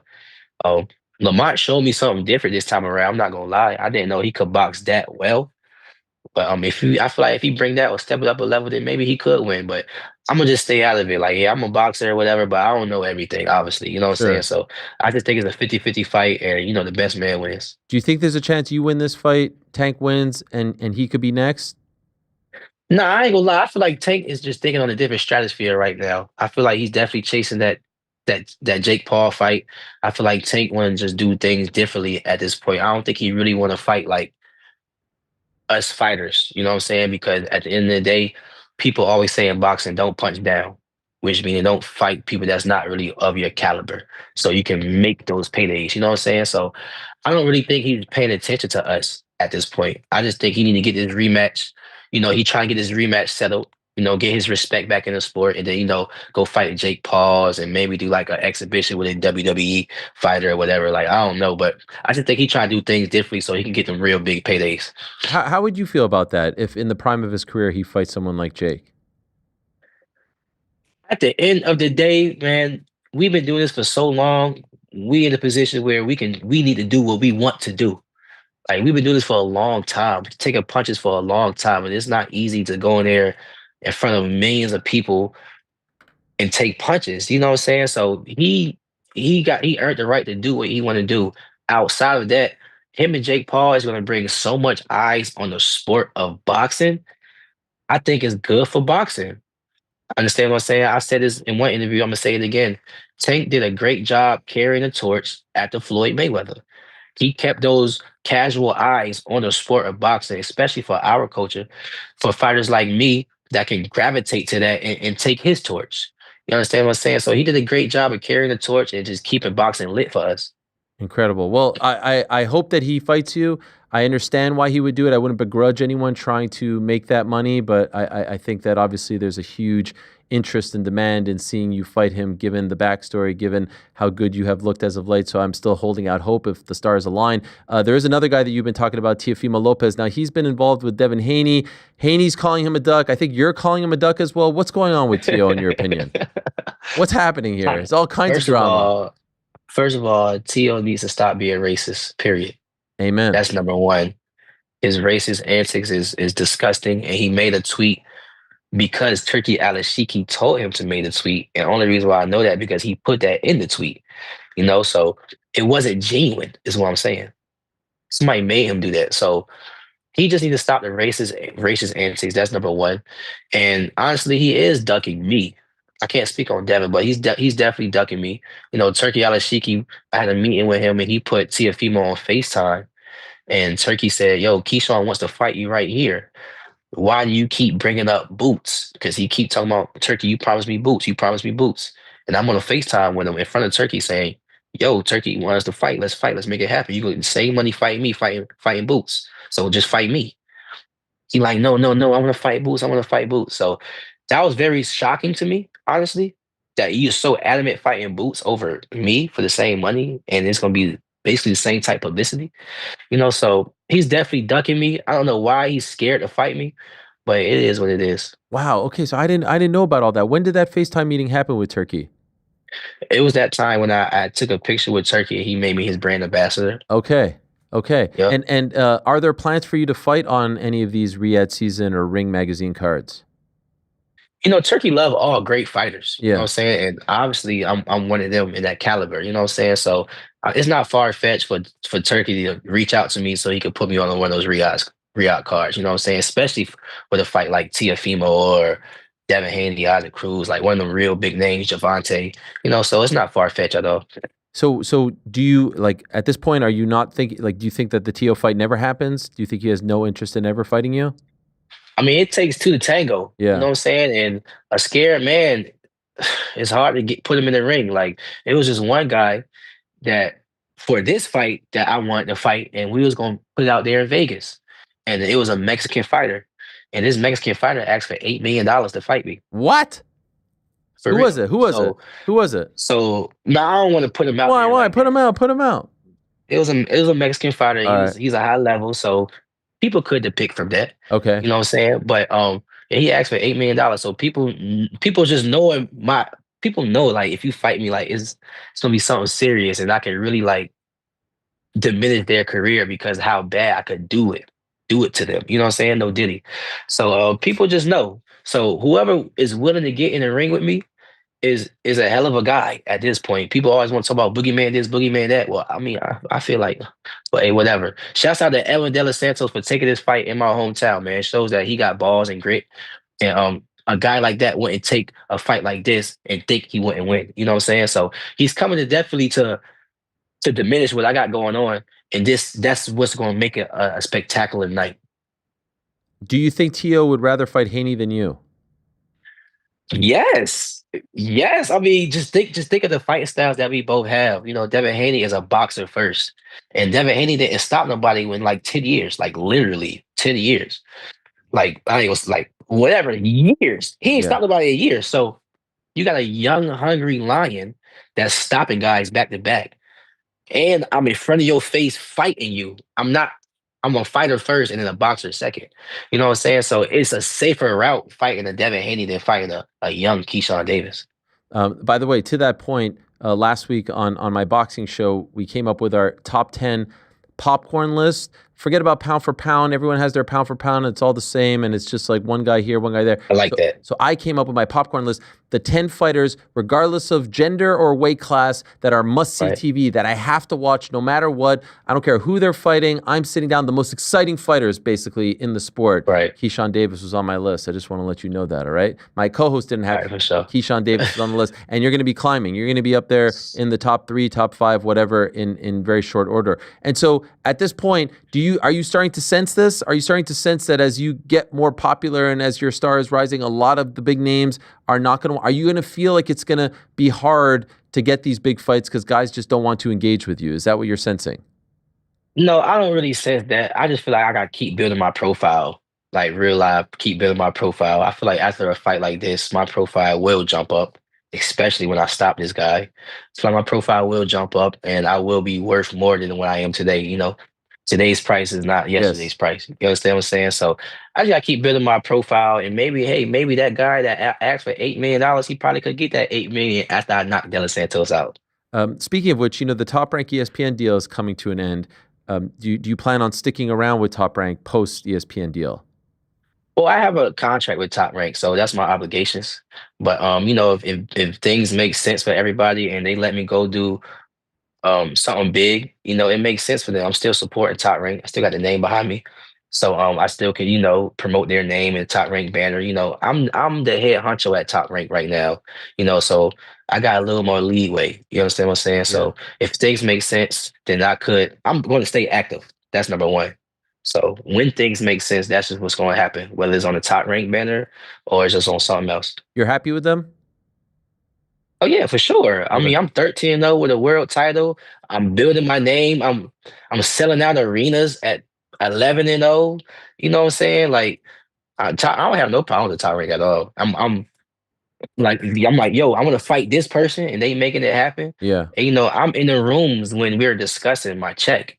You know what I'm saying? So I'm hands on with everything. The businessman. You know what I'm saying? So I'm definitely happy with Top Rank. I saw you a month ago in Times Square. What did you make of that scene? The way Haney fought, the way Ryan fought, T.O. to a degree as well. The performances. What, you walked away from that thinking what? As a pro boxer who's all action, and you watch those fights, historically low output in each and every one of them. I don't really like talking down on fighters and stuff like that, but for me, I expected what I seen. Oh, wow. That's why the whole time I was in there, you was there. I was lit. Yes, you were. I probably watched like 20 minutes of the 3 fights. Even when I was sitting down, I was probably talking to Meek Mills. I probably was talking to Zepeda. I was probably over there messing with Mike Tyson. I probably watched like 20 minutes of those fights because I expected that. Like, T.O. is fighting Arnold Barboza.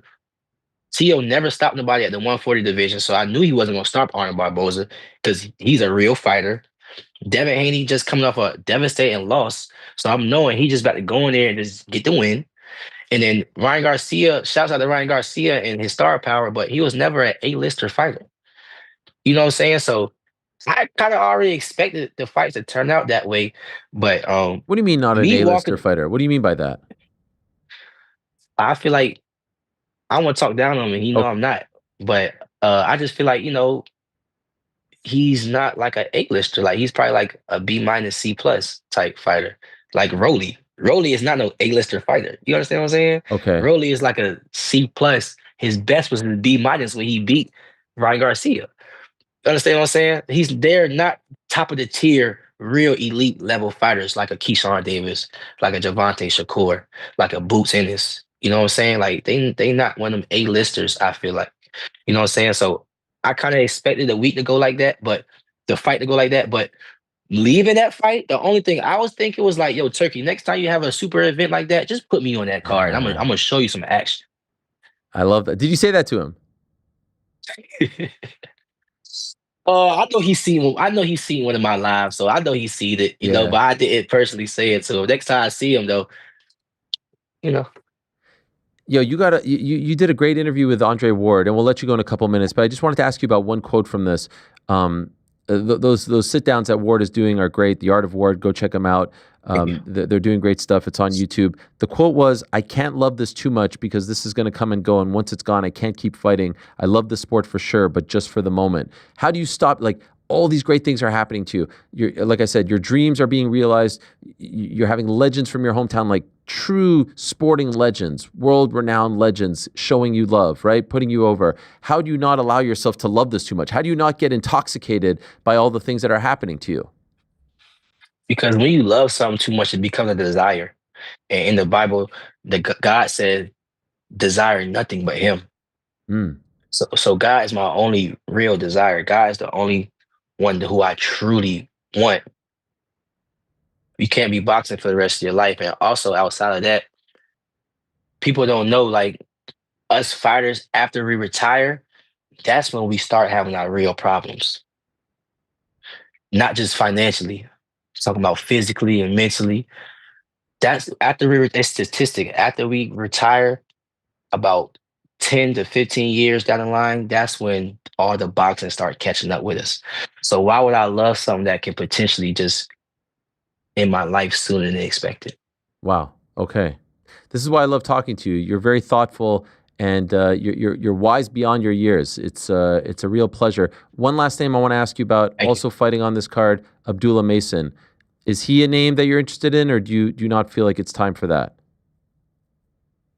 I mean, he feel like it's time for it. So I mean, he a grown man, walking in his own footsteps. So if he ready for it, Do you I'll think he give him is? opportunity. Do you think he's ready for it? No. But if he out here saying that he want to fight me and I'm the WBO champion and this, that, and third, you know me, I'm gonna give you a shot. So expect that soon. Damn. What a fight that would be. That would be incredible. I love when you fight back home. The last one was tremendous. Also, your brothers are on the card as well. So DB3 are going to be representing once again. It's going to be a great scene. Abdullah on the card. There it is. Kelvin, Keon, and of course, Keyshawn headlining the bill one more time. Back at the Scope Arena, June 7th, this Saturday. It's on ESPN. Check them out. You're the man. Really appreciate the time. Congrats on all the success. Good luck on Saturday, and can't wait to see what you do out there on Saturday and then beyond. It's a lot of fun watching your career progress here. Thank you, Keyshawn. Appreciate it. Thank you, man. Thank you. There he is, Keyshawn Davis, one of the brightest young stars in all of boxing. 13-0, 9 knockouts. The relatively new WBO lightweight champion. He won that belt back on February 14th, defeating Denis Baranchyk, and this will be the first defense of his title. By the way, 2020 Olympic Games silver medalist as well. We had a great chat with him in studio back in February, right after that fight. So if you want to learn more about the young man and everything he's been through, he has been through a lot, and he is not shy about talking about it, mental health struggles and all. Do check that out. In a couple of minutes, we're going to be joined by Maycee Barber. She's not here yet, is she? No, sir. Okay, we got an email from someone who works, I want to get his title correct. He is a doctor, Department of Emergency Medicine at Johns Hopkins Medicine. Can I say his name, Rick, or no? Or is Rick not there? Stepped away.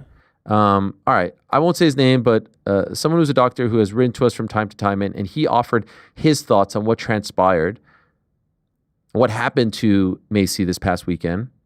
I wanted to read some of it. He said it's both scary and medically complex. As we all know, right before her walkout, Maycee reportedly suffered a seizure backstage and was ruled medically unfit to compete. I don't have all the details, but from a medical perspective, there are a few possible scenarios that I've been considering. One possibility is that Maycee has a known seizure disorder, like epilepsy, that she knows about and regularly takes anti-seizure medications for. If that's the case, the extreme stress of fight week combined with dehydration, poor sleep, and rapid weight loss could have lowered her brain's seizure threshold. In other words, her body was more primed to seizure under pressure, a very real possibility. There's also a chance this was a provoked seizure caused directly by the weight cut itself. Maycee missed weight, as we know, which for me signals a particularly brutal cut. When athletes and patients in general dehydrate rapidly, they can develop dangerous electrolyte shifts. One of the most concerning is hypernatremia, where sodium levels spike as fluid leaves the body. It's rare in the general population, but in fighters aggressively cutting weight, water weight, it's something we absolutely worry about. Severe dehydration can also throw off calcium, phosphate, and magnesium levels, all critical for normal brain function and all putting you more at risk for seizures. Either way, he continues, I bring this all up because it's a powerful reminder that fighter safety doesn't just start when the cage door closes. What these athletes put their bodies through in the days leading up to a fight can have real serious consequences. Maycee genuinely could have died from her seizure, which I don't think many people are highlighting. As a doctor and fan, I'm glad Maycee is okay, and I hope her case adds fuel to the conversation around safer weight cuts in the sport. So I appreciate that. Some expertise. Hopefully in a couple minutes, we'll get some answers as to what happened. an unfortunate situation, no doubt about it, but also a very scary situation. I know the word unprofessional was thrown around. I don't think Maycee just said like, peace, I'm out of here. I don't think Maycee said like, hey, I have no interest in fighting. That would be unprofessional. Didn't show up. There's a lot more at play here, I think. Not trying to make any excuses on her behalf, but those are real things. And she has had some health issues in the past. She didn't make weight. She did take the fight. She did agree to paying a fine, 20% of her show money. And then literally as they're playing the music, the walkout music, the promo, the package, it falls apart. Wild. Wild stuff. So we'll talk to her about that in a matter of minutes. And following that, we'll be joined by the great Robbie Lawler, who I do think is in town to attend UFC 316, which I'm looking forward to. It's going to be a great card, and everyone's going to say, the UFC is back. Or it's going to be a bad card, and everyone's going to say, the UFC is washed. Whatever it is, I'm looking forward to the top 5 fights in particular. Merab versus Suga. Juliana versus Kayla. Can't wait for that. Kelvin versus Joe Pyfer. That face-off's going to be spicy. Mario Bautista against Patchy Mix, the debut of the Bellator bantamweight champion. I guess now former. And Luque versus Holland. That's an amazing 5-pack of fights. That's pay-per-view worthy, if you ask me. Can't wait for Pena versus Harrison. Can't wait for Merab versus Suga. Curious to see what Patchy does. Do they fast-track him with a win? Going to be interesting. That's this Saturday at the Prue, at the Rock. Full early prelim card. 4 fights on the early prelims. Then the middle portion there has another 4. Chaos Williams on there. Sergey Spivak against Waldo Cortez Acosta, who also got some heat from Mr. Derek Lewis yesterday. And then the 5 fights on pay-per-view. All right, let's turn our attention back to this week. Speak to the aforementioned Maycee Barber, who is kind enough to join us, and we appreciate that very much. And most importantly, very happy to see that she is hopefully doing a lot better than this past weekend. Thank you for joining us, Maycee. First things first, most important, how are you doing? How are you feeling? I'm all right. I'm not feeling the best. I'm a little discouraged, a little sad, and just, frustrated just because, the outcome this weekend. Not what I wanted to happen, but we're here. I am alive, so that's good. Most important, very, very happy to hear that. Can we start at the beginning, wherever the beginning is? When did you start to feel like something was wrong? I'm not quite sure. Obviously I was in the back warming up. And obviously people also were asking about the weight cut just because of me missing weight, and why I missed weight and all of that. Again, I'm not quite sure what went wrong, but something happened during the weight cut that the coaches were like, okay, and Tyler, they called it off. They didn't want me to keep cutting. And they felt that if I kept cutting, I was going to end up in the hospital. And then during the warm up, the rehydration was fine. Everything was great. I felt good on fight day. And then I was warming up. And to be honest, that's really all that I remember is warming up. And then I remember being in the back of a ambulance. And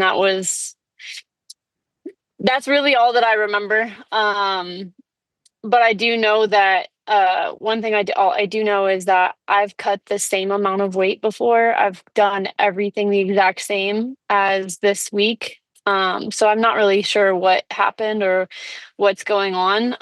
But Hunter and Dr. Davidson and all the doctors of the UFC, and they're trying to get me the best doctors and the best care. And they're going to be sending me out of state to go and get more exams, go and get more tests, see a neurologist, I had an MRI this morning. And so we're just trying to figure out what happened and what exactly had gone on Saturday. As of right now, do you know what happened? Like, do you have any idea what your body went through?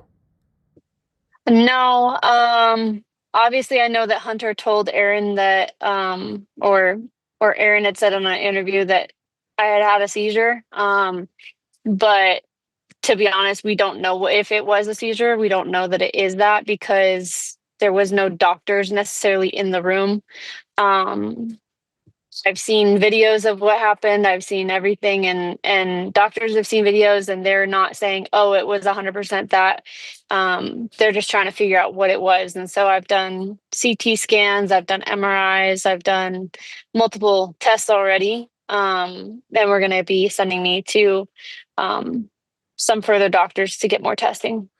Have you ever suffered from a seizure of any kind before in the past? No. Never. No, Okay. I've never. No, I don't have any history of anything, and that's why it's so weird. And that's why they're like, That's not what it was. That's not what we're thinking it is. I was told that it looked like a pseudo seizure, whatever that is, but we're not. Again, we're not quite sure. We don't have any answers yet, but we're working on them right now. Do you think what happened on Friday leading to, missing weight had anything to do with what happened on Saturday? Do you think the two were related? I think the two are related. But the other thing that I do know is that it wasn't the cut. Like it wasn't the water, it wasn't the bath, it wasn't the sauna, because I've done it all before. I've done the exact same process. I've worked with Tyler for years and years, and we've never encountered something like this. So I think that it's what made the cut challenging. And now we're trying to get to the bottom of it, because again, like, that can't happen. One, I can't be missing weight from something like that. And also I cannot have an outcome with a fight like that. Like, I can't be trying to walk out for a fight and not make it there. I mean, for me, it was really upsetting. The fact that, one, I know that when I agree to do a job, that's my job. It's my passion. It's something I love to do. And I had every intention of being there. And then also, it doesn't look good on the UFC, and it doesn't look good for Aaron. So, to me, it was just really upsetting, and frustrating, because I had every intention of being there, and I always I want to fight, it's my dream, my dream to hold that belt. And so, what happened was really, really discouraging. In to the best of my knowledge, I don't recall you missing weight. Have you ever missed weight before in your career? I've missed weight one time in my entire career of fighting. That was And that was when I pre-UFC, right? fought, yeah, that was pre-UFC. Yeah. It was when I had a lot of issues going on with a stalker and with some other personal life issues. And that was also at 115. I've never missed weight at 125. I've never even been close to missing weight at 125, which is why I'm like, it doesn't make sense. Nothing makes sense.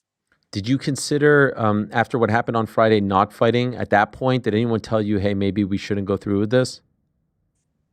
No, no one was really worried. Obviously they pulled it before anything got dangerous. That's why they made that decision. They were like, look, you can either keep cutting. And I wanted to keep cutting, but they had made that decision of like, look, your health comes first. So if you want to fight, we're going to call it. And so they called it. And that's where I was like, I rehydrated, everything was fine. And then Saturday happened. That was not we didn't consider like, hey, we should pull out, hey, we should do this. Cause nothing was wrong at that point. It was just, we don't think that we should keep cutting. The reason I asked that, and obviously this is from afar, and it's obviously impossible to know, but as you know, the photo of you on the scale, it was a little bit scary. It did not look like yourself. You do not look like you look now, obviously. And so I wasn't sure just how bad it was. Yeah, like I said, I cut the exact same amount of weight. I did everything. I've been working on this for a while with Tyler, and we've done the exact same thing that we've done the last however many fights I've had in the UFC. It's not anything different than what we've done in the past. And for whatever reason, my body just didn't work that the way it should have worked. I mean, it's not an excuse, and I don't think that it played that big of a factor. But I did have my period on the same time, so I don't know if it was an additional stressor on my body. But again, it's not an excuse, and I fully expected to make weight. But I believe that we would have made it if we had decided to push even harder. But I don't think that we should have risked at my health. But Sure. obviously, again, here we are. Yeah. Could I ask, and obviously totally understand if you don't want to go into this, but you said you saw some footage of what happened. Could you tell us like what you're seeing when you see these videos? Yeah, I don't really want to discuss that right now. I don't think that it's a good idea. Okay. And again, it hasn't been diagnosed as anything yet, so I'm gonna keep it I private. understand. In the aftermath, when you're looking at the stuff, and she was in real time having to process all of this as well, and so I feel for her to a degree as well. You're about to fight, and it all kind of comes undone. But referring to you as unprofessional, and then saying that you have to get your life in order, like this is a little bit of adding insult to injury, if you will, because you're going through a lot in the moment. As you're seeing this, as I said before you came on, someone pulling out of a fight due to a medical issue, I don't think is unprofessional. If you just would have said like, "Hey, I don't feel like fighting today," that to me is unprofessional. But this seems like it's something completely out of control for you. So how are you reacting to that as you're seeing this? I saw the post on Instagram and you referenced it a little bit, but in the state that you were in, how are you reacting to these quotes? Yeah, I mean, a couple different reactions. I mean, for one, I mean, I don't think Erin's been through anything really difficult. I mean, I can't say that 100%, but uh, I mean, she's young. I mean, we're both young, but I think that I've had a lot of life thrown at me. I think I've been through a lot of things, injuries, sickness, health issues, losses, wins. Like I've had a lot of experience within the UFC and just within life, and I think that is a maturity that I've been able to accomplish. And I'm not quite sure that she has the same maturity. And for her to go out and say that also, I mean, there's a lot of emotions. She's getting ready to walk out. There's probably some nerves there. And all of a sudden you're like, oh, you're not walking out. And I'm sure that she was upset, but I mean, the reality is she walked away with a show, a win, and a percentage of the purse. And I walked away with a bunch of health issues and nothing. So, I think that she did just fine. And I mean, she could turn around and fight next week if she wanted to. And I'm over here like I'm going to be working on this for a while, and I know that the UFC is behind me and they're doing everything they can to help me get through this and to help me get back to where I need to be. But I mean, for her to say that I'm unprofessional and I need to get my life in order. Yes, I need to get my health in order, because I've given everything to the sport because I'm a professional. I have given everything I have inside my body to this life and to being the best I can possibly be. And you know what? It's not always easy. And I wish the best on her career and I wish the best on her health and her life. But I wouldn't wish this on anybody. It's frustrating, it's challenging. And I think that she should learn to have a little bit of compassion and understanding, because you never know when something is going to happen in your life. And so, I wish her nothing but the best, but I think that's very immature of her. At some point down the line, do you feel like this fight has to happen? She has said she's not interested, but given the history now, do you feel like this is a fight that has to happen? I think that there is the history. I think that we're building this where, there's going to be a lot of, there's things she said, there's things I've said. And I think that that's what builds fights. And I think I think it's a perfect fight. And it might be a cursed one, like it might be one of those fights where it may never happen. But if I ever get the chance to, I promise you that I will beat Erin Blanchfield and I will finish her and I will hurt her. I saw a post from your coach, Cody Donovan, who said that you were begging to fight. And you may not even remember this given the state that you're in, but I'm wondering if any of that, we talked about it when you were on the show last week about her saying that you don't show up and all that stuff. Was this playing in your mind saying like, I don't want to feed into this, or I don't want her to say that she was right or anything like that? Is that why you were begging to fight? I mean, a lot of it is really blurry. I mean, I don't doubt that I was sitting there begging them to let me fight, because I mean, at the root of it all and deep in my heart, I mean, that's what I was born to do. That's what I was created to do, and that's what I love to do. And so I do believe that, I was sitting there begging them to let me just walk out. But I also know that I trust them with my life. I trust all the coaches, and I trust the commission and the doctors. I mean, I have to trust them, and they know what's best. And, they weren't going to let me walk out. And yeah, I wanted to fight. And I don't know if it was necessarily because of like what she had said or anything, but I think what it really was is, at the end of the day, I mean, I represent the UFC, and I want to do the best that I possibly can. And for me to get to that point and not be able to show up, I think that at the root of it all is that's what I wanted to do. I wanted to be able to go out there and show up and be the professional that I am, and be the fighter that I am, and put on a show for everyone. And that, I think that was mainly how I was feeling, because I remember in the back of the ambulance, I was like, I just need to talk to Hunter. I just need to talk to Dana. I just need to tell them that, like, this is like, I just felt like I had let everybody down. Definitely didn't do that, and I'm certain they didn't express that or make you feel that way after speaking to them. I know I'm asking you a lot of questions, and I'm going to let you go in a moment. And a lot of these questions you can't answer, but we obviously talked about the health issues from last year. Do you think there's any relationship between the ones that you were dealing with last year, the scary hospital visit, and this, or is it too early to say? I think it's too early to say. I've been asking the same questions, like, is it related? Is it, because I mean, we never got any answers, from the hospital. And I think that, to me, I think that just shows like me how, like, shows me and a lot of people how much we can all understand that, like, the medical system is really challenging. Like, if you go to a doctor and you have something that's wrong, and then they pass you from one doctor to the next, to the next, to the next, and you're constantly searching for answers. And sometimes you get some, and then sometimes those answers don't go and even match up with another doctor. And so I think that right now, for me, it's too early to say, because I don't know. I'm not a doctor, and I'm a fighter. I'm not entirely sure if it was related, if it is, if it isn't.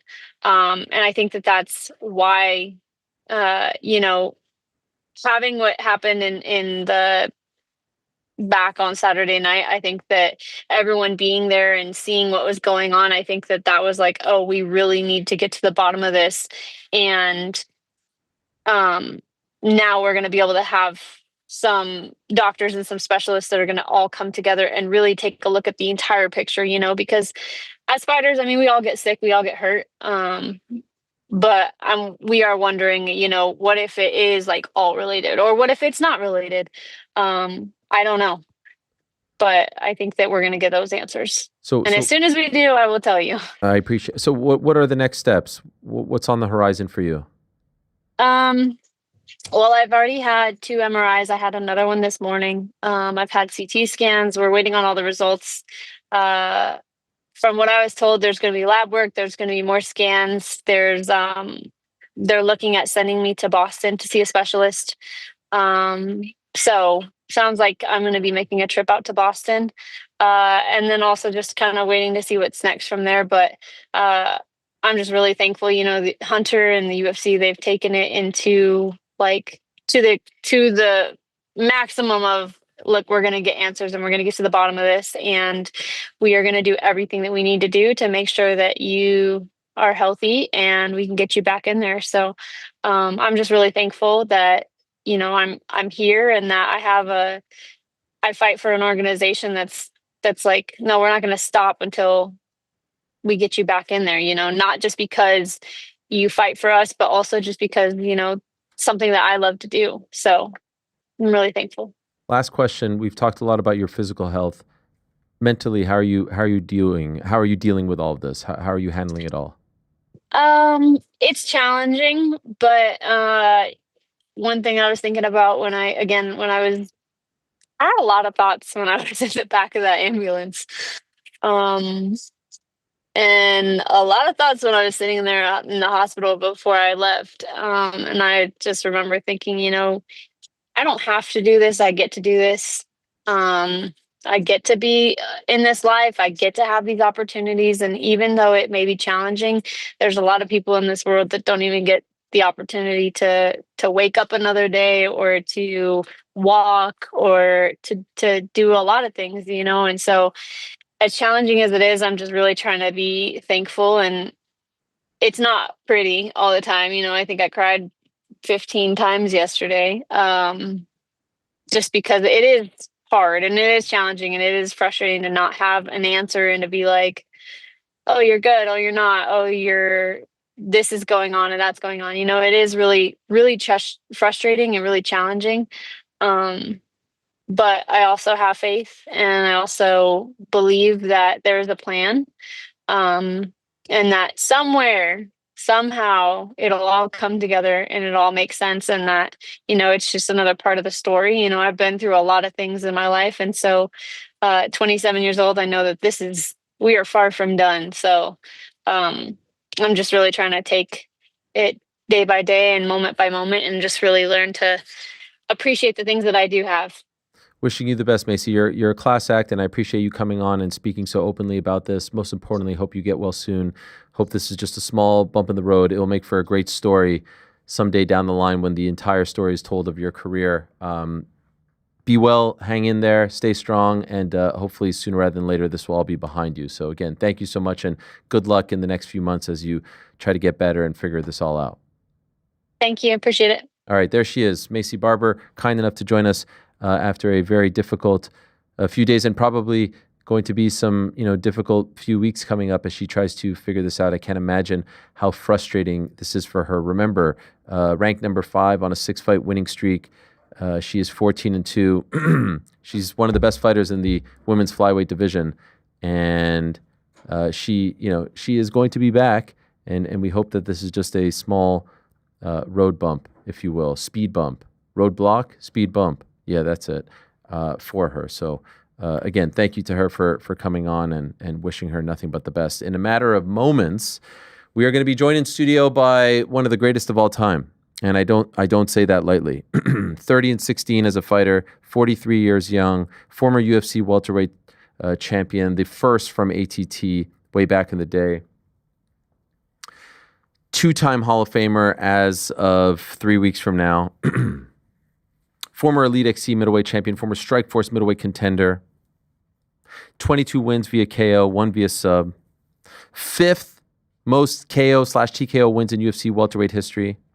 5th longest time in the UFC octagon in welterweight history, over 5 hours. Wins over Rory McDonald, Matt Brown, Carlos Condit, Johnny Hendricks, Nick Diaz, Cowboy Cerrone, Matt Lindland, Melvin Manhoef, Ninja Hua, Chris Lytle. Amazingly made his pro debut a month after his 19th birthday. UFC debut was UFC 37. UFC 37 in Bossier City, Louisiana. Defeated Aaron Riley. Had a stint there, left, went all over. Icon, Pride, King of the Cage, IFL, Strikeforce, Elite XC. Strikeforce gets purchased, 2011, comes back to the UFC, goes on an incredible run at 170 pounds, and then becomes champion. Becomes champion at 170 pounds, has a great run there, and a year ago retired. After his win over Nico Price. Remember that? The tears, the video package, and then we found out back in March he's going in the Hall of Fame.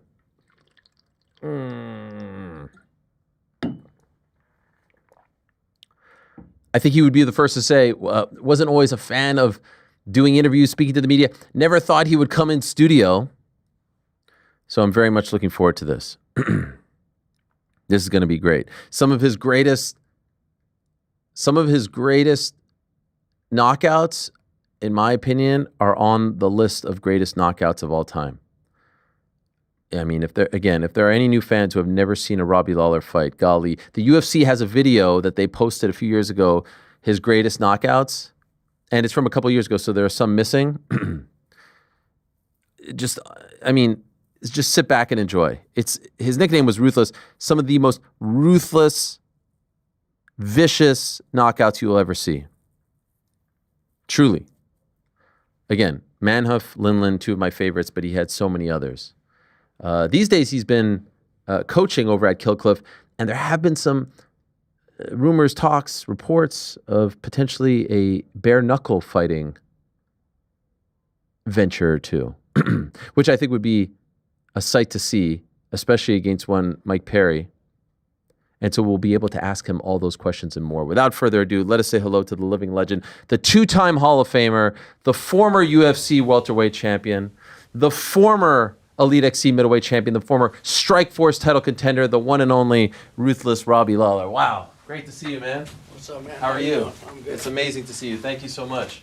I really appreciate this, Robbie. And I was saying before you came in, never in my million years in my thoughts did I ever think that Robbie would come in studio, because I always kind of got the impression you didn't love doing this sort of thing. Yeah, definitely never. You never liked it's it. Part of the business, I guess. Yes. Well, now that you're retired, you can maybe let your hair down a little bit. Yeah. Whatever hair you have. Yeah, right. Not much. But yeah, like, I always used to remember like the media day interviews and stuff like that. I always kind of felt like, yeah, you didn't really want to do this. Yeah, I'm kind of like, let's just fight. Yeah. You guys, I feel like that's what I got into the sport for, to fight and make a little money, and that's all I really wanted to do. And I think you did that. Tried to. Quite well. So there's a lot to talk to you about. By the way, congratulations. You're going back into the Hall of Fame, this time as a solo act, if you will. So two-time Hall of Fame inductee. Did you have any idea, by the way, when they put that up there? You were in attendance, right, in March? Yeah. But did you know that announcement was coming? I had a feeling, just because the year before they asked me to go, and I just had a feeling. So, but still, it was shocking when. What do you mean the year before they asked? The year before, they were like, "Hey, you want to come to a UFC?" I'm like, "Yeah," and then I'd cancel. Oh, really? Yeah. So why? Just because I had stuff going on. Okay. Yeah, Okay. Just stuff going on, couldn't make it, and then when I was, just couldn't make it. And so, it's wild because we saw you cry when you made the retirement, speech, and they had the video. Seeing Robbie Lawler cry is a weird thing, because and here's the video right here. Like, you're one of the toughest human beings on earth. I bet you probably don't like to see yourself cry, right? I don't really mind, but it wasn't so much like I'm one of those guys who like never let the highs or the lows get to me, and I never really took praise or hate, period, because I just stayed level. But to hear all those kind words from all those fighters, like, was nice. I was able to take it in when I never really like let myself, because I'm just always competing on to the next thing, but there's nothing on to the next thing for fighting right now. So just kind of like all those years of not allowing myself to I'd be like, oh yeah, thanks, but I never really heartfelt, just kind of like moving on to the next. So it was just a lot at one moment, a lot of years. Was that a conscious decision when you were fighting to not get too high or get too low, or is that just who you are as a person? That's just who I am. It's all about competing. How can I get better? Like, you're just, because what do you get from those things? Do you get, it has to do with techniques, how you're getting better. And I don't think any of those things really help, hate or praise. It's just, where do I need to go to get better? It's just, even when you're UFC champion and you're on top of the world, you're not like getting a big head. You're not allowing yourself to smell the roses, or not really, because you're kind of on to the next. How can I figure this thing out? How can I get better? So you can't really like ever. I never let myself like truly like take it all in. Right. And so now you're maybe allowing yourself to do that a little bit more. Short spurts, because I mean, you're not sitting back and looking at your old fights. No, not showing your kids. No, just kind of like on to the next. It's really? Like, yeah, it's who are you moving forward? How are you growing? How are you? I mean, that's just kind of how I am. Like, what can I do now to? It's not who you are. It's who you are now and who you're trying to be. So that's. So like something like the Hall of Fame, do you kind of dread it? Because it's more of like a celebration of your past. I don't. what I think it is for me, it's good for me, but it's also for everyone who helped me, because I didn't do all this on my own. Like, I had a lot of help, a lot of people who supported me. It's for them also. Okay.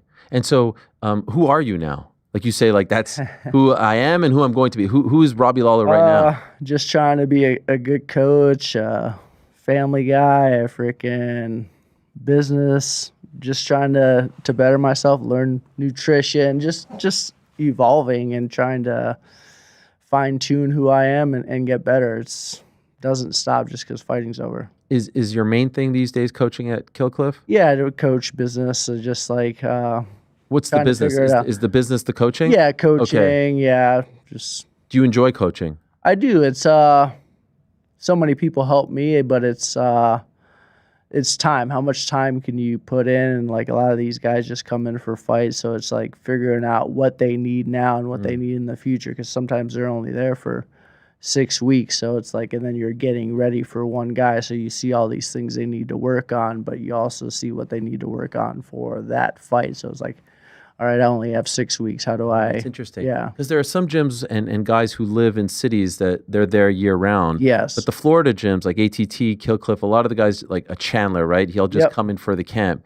Probably for a coach, it'd be like a lot of people say the best work is done in between camps, right? I would agree. I would agree, because it's you fine tune 8 weeks out from a fight, but you're strengthening everything, building your body up, and when the fight's not even signed yet. So do you have guys that you specifically work with right now? I just kind of oversee, and then I work with certain guys, and if they want my help, I'm there to. Are you there every day? Yeah, I'm there every day. Okay. I mean, I don't go on Saturdays. Sometimes I go on Saturdays, but Monday through Friday. So. And are you head coach for some of these guys? I'm an assistant to the assistant. Okay, fair enough. Was this always something you wanted to do? I've kind of been doing this whole time, because like so many Even when guys. you were active? Yeah, just kind of helping up and comers. Like, here's a little technique here, a little tech. I mean, we're all helping each other. Yeah. Really, is what it comes down to. Now I'm taking a step back, and like no fighting's involved for me, so it's more about giving. But yeah, it's always coaching. If you have a good team around you, everyone's learning from everybody. Could I ask, and maybe this is a hard question to answer, who was your favorite coach? Who's the coach that you connected with the most, that you are trying to pattern your coaching style after now? I don't know, but it's. You've had some great ones. Yeah, a lot of good ones. So I take little pieces from everyone, and I'm like also listening to other coaches around the world in different sports, different. Oh, you're studying? Yeah, I study. I'm like, because you can't coach every fighter the same. Everyone's different. Everyone needs different techniques, different ways to touch certain buttons on them. So it's a lot. This is a very emotional game, right? Like there's supreme highs and lows. But again, you're such an even keel guy. Perhaps that's good for a coach, right? Like you don't get big fight, doesn't go your way. You're not like licking your wounds on the Saturday and Sunday. You're back at it on Monday saying like, how do we get better, right? Exactly. And I'm like detached, because I'm kind of trying to see everything from up there. I'm invested, but I'm like trying to do it with no emotion, so I can be sharp, and love it. Over time, just kind of like figuring it out. By the way, when you had that fight and the win over Nico Price, because it was so quick and dominant, and I know you kind of said like this is probably the last one, and then you kind of confirmed that. Was there any part of you in the back of your mind of being like, yo, this is too good. Like, why don't I just keep going? I'm winning in 37 seconds. Yeah, there's always that, but it wasn't necessarily. It was the time I could put in. I can't train like I used to. I can go hard and I can do and fight at a high level, but it's how long it takes to recover now. So like, what do I have? Like, because I work out still. I mean, I lift somewhere between 4 to 5 times a week. I might hit the bag 3 to 4 times a week and grapple here and there, but it's a lot of work, and the stress of like getting ready and the time you have to put in and the selfishness you have to put in to get yourself ready, like, and then you have to want it. And so, on top of it, because you love, I would imagine you love fighting, right? Yeah. When did you make the decision or the determination? What was the factor that said, okay, like this is going to be it? Couple fights before that, I'm like, when is the time? When is the time? And it just Was that hard for you?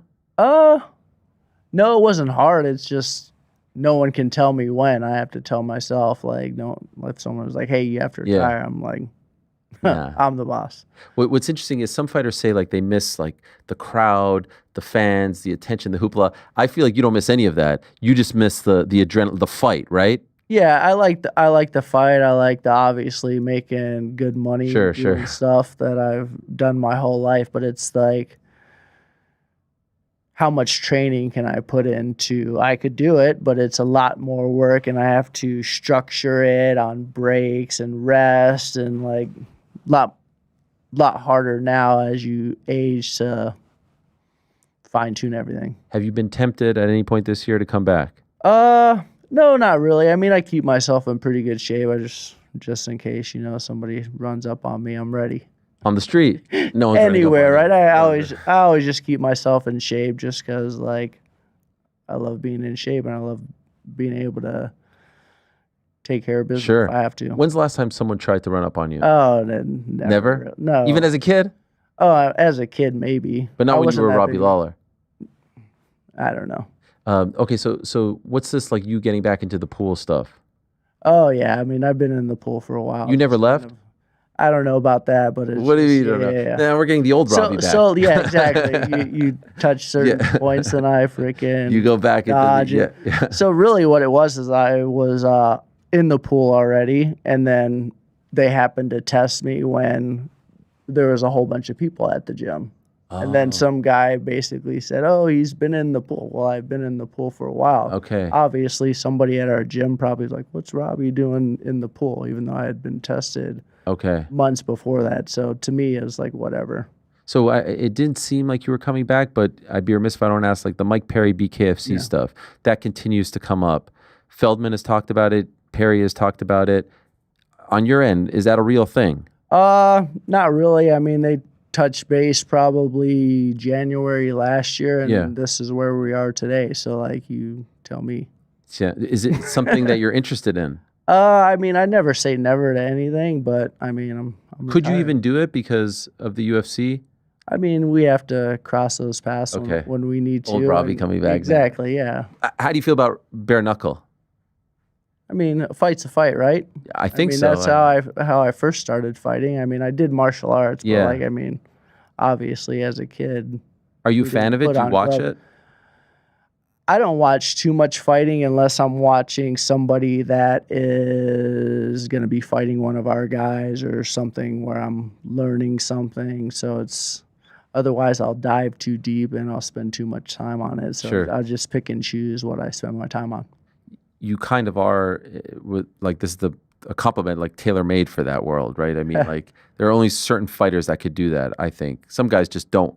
There have been other like, no, I want the gloves, and that's no knock on them. But like, I feel like you in that world would be really a fight. To me, a fight's a fight. Yeah, I mean, knees to the head of the grounded opponent, soccer kicks, stomps, like that's kind of like fighting. You like? I know you had one Pride fight, but that was in America. Yeah, but when I fought in Hawaii, they had all those. Did you like that? Yeah, it's you wanted everything allowed. Well, you weren't safe anywhere. Like if you were in the front headlock position, you probably shouldn't hang out there because you might be getting kneed in the head. So like, it's just more stuff to worry about and no resting spots.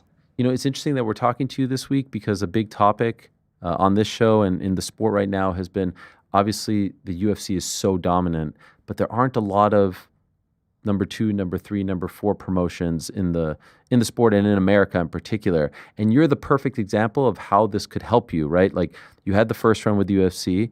Okay, it is what it is. But then great success with Elite XC, Strikeforce, had a little run with IFL, the Pride fight. You're in Hawaii. Those spots don't exist anymore. You know what I mean?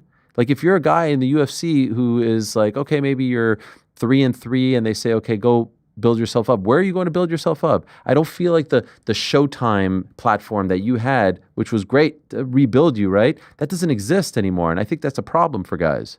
I think it's coming, but I definitely think everyone's kind of like looking to the UFC as the big show. They have the Contender Series, so now Right. everyone's getting ready for that. I'm not sure when it is, July to Yeah. September. Dana White Contender Yep. Series. Now that's a thing, but it pretty much comes down to trying to get fights and getting them wherever you can, so that when you do get to the UFC, it's not about getting to the UFC; it's about staying. Sure. So When you left though, and then you had to go to Elite XC, and you fought on CBS in front of millions of people. Like it wasn't like you were in the minor leagues. Was it always in the back of your mind, I'm doing all this to get back to the UFC, or if you didn't get back to the UFC, you would have been at peace? yeah, I was just kind of like a kid, just fighting because I enjoyed fighting, and like, oh, it's on CBS, okay, whatever. Like, You didn't care about any of that. no, because I'm It's like 4 I'm or 5 about to million fight. people Yeah, watching. but I'm about getting paid and fighting and doing what I love. Like, okay, there's people watching. I wasn't trying to be famous. At all. There wasn't, when I first started fighting, there wasn't 4 million people fighting Right. or watching. It Right. was 4 fights a year in the UFC, and we fought on Fridays. So it was like way different. Like I was doing it because I love to fight. You were a teenager.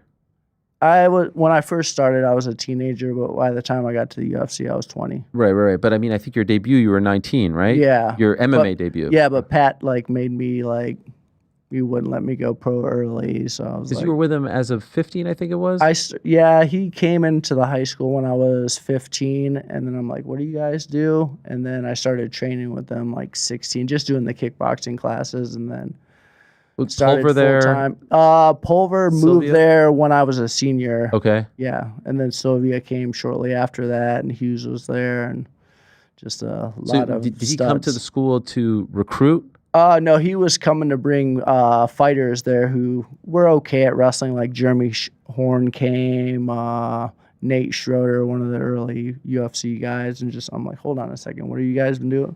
Wow. I'm like, I've been training my whole life for this, kind of because I did martial arts, Yeah. learned to box, started wrestling. Taekwondo, right? Yeah, so it was just kind of like, oh, this is what I'm going to do. I didn't tell anybody at 15 that that's Sure. what I was going to do. But Did you watch UFC then? Like, were you a yeah, fan? I would go and like rent the like Yeah, the VHS. Yeah. just to see, and then I'd be like, what? He got choked out, when they had this. Yeah. Didn't even know what was going on. But yeah, I liked fighting, so watched all kung fu movies, martial arts Were you a movies, pro yeah. wrestling fan too? I watched a little bit of it, but more of a boxing fan and Okay. a football fan. Who, American football. right. Who are some of the boxers that you liked? Obviously Tyson growing up, and then like as I got older, like I watched like a lot of Holyfield fights. Okay. like, just Did Felix you ever Trinidad. consider that instead of MMA? No, not really, because I mean, I wrestled. I could do like so many things, and it was just my avenue. When you get to the gym, the Miltich gym, are you familiar with who these dudes are? Like, do you know who Sylvia Hughes are? Not really. When Sylvia got there, I was already there, and he just moved in from Maine with Tony Fricklin, and I'm like, okay, who are these guys? But I knew Is it who intimidating? Jens was. No, because I could fight. Yeah. I was like, Even though you were a kid, yeah, but I. no one tried to bully you or anything like that, or uh-oh, I mean, there was times where like, they tried to test you. yeah, like they're all competitive guys, but like I'm like, okay, this is how it is. Like this, I'm at the right place. Wow. Any situation where it got No. okay. All just everything handled in the gym. No disrespect Sure. or anything. I'm like, okay, like let's freaking like, gotta turn it up. any of those vets like really take you under their wing? Like, was there one guy in particular? I mean, obviously Matt Hughes, Jens Pulver. He's the guy who actually got me into the UFC because he actually got my fight in, I think it was IFC or whatever in Hawaii. He set that up, and then when I fought there, Dana was there, and Oh wow. I did well, and then I got signed right after that. Did he put in the good word? Yeah, he said you got to go see this guy, but I think Dana was there anyways to see. I mean, that card was pretty stacked with a lot of UFC guys. Amazing. And the end of the first UFC run, why did it end so quickly? I think it was like a 2-year run or so, right? Yeah, I just wasn't ready, and it was. Did you agree with that? Did you think this was the right? You don't have time to freaking worry about agreeing and like, oh, this is a woe is me. Yeah, It's like, all right, On to the next. Yeah, let's freaking like fight. You didn't take it personally? No, like Chip on your shoulder? because it's sport. It's just kind of like I don't focus on those things. I just grind. Okay, let's figure out a way to get better, and why can't I showcase what I'm capable of? And was always the goal, to like showcase who I was as a fighter. You know that's not common though, right? Like a lot of people would take it personally. A lot of people would be like, man, screw these guys. They gave up on me. I'm going to show them. I'm going to show the world I'm being disrespected, all that stuff. How do you not have these thoughts? Maybe I wanted to be out of the UFC. Maybe I didn't want to do interviews. Who knows? But it's just kind of like, okay, I get to go to Hawaii and fight. Cool. And then I wasn't cutting any weight, so I was enjoying my time there and just training and fighting. Like, there wasn't much limelight anyways, but there was no limelight when you're fighting in Hawaii on these smaller shows. So I was just get to fight, improve my craft, work on my skills, and make money and go on vacation every time I fought. Yeah, I guess the truth is the UFC in 02, 03 wasn't. Yeah. Was it like? I think I was out of there like 04. I don't know, but then I was all good. It wasn't like it is today where it's. UFC is enormous. Like when you would walk down the street back then, did anyone know what you did for a living? Sometimes they would. In Hawaii, like a lot of really good fans in Hawaii, they would know who I was. But no, you'd be at the airport, no one's bothering you. I mean, there was that period. I have to say, like I remember the period that you were in Strike Force. So it's post Elite XC. You grew out the hair.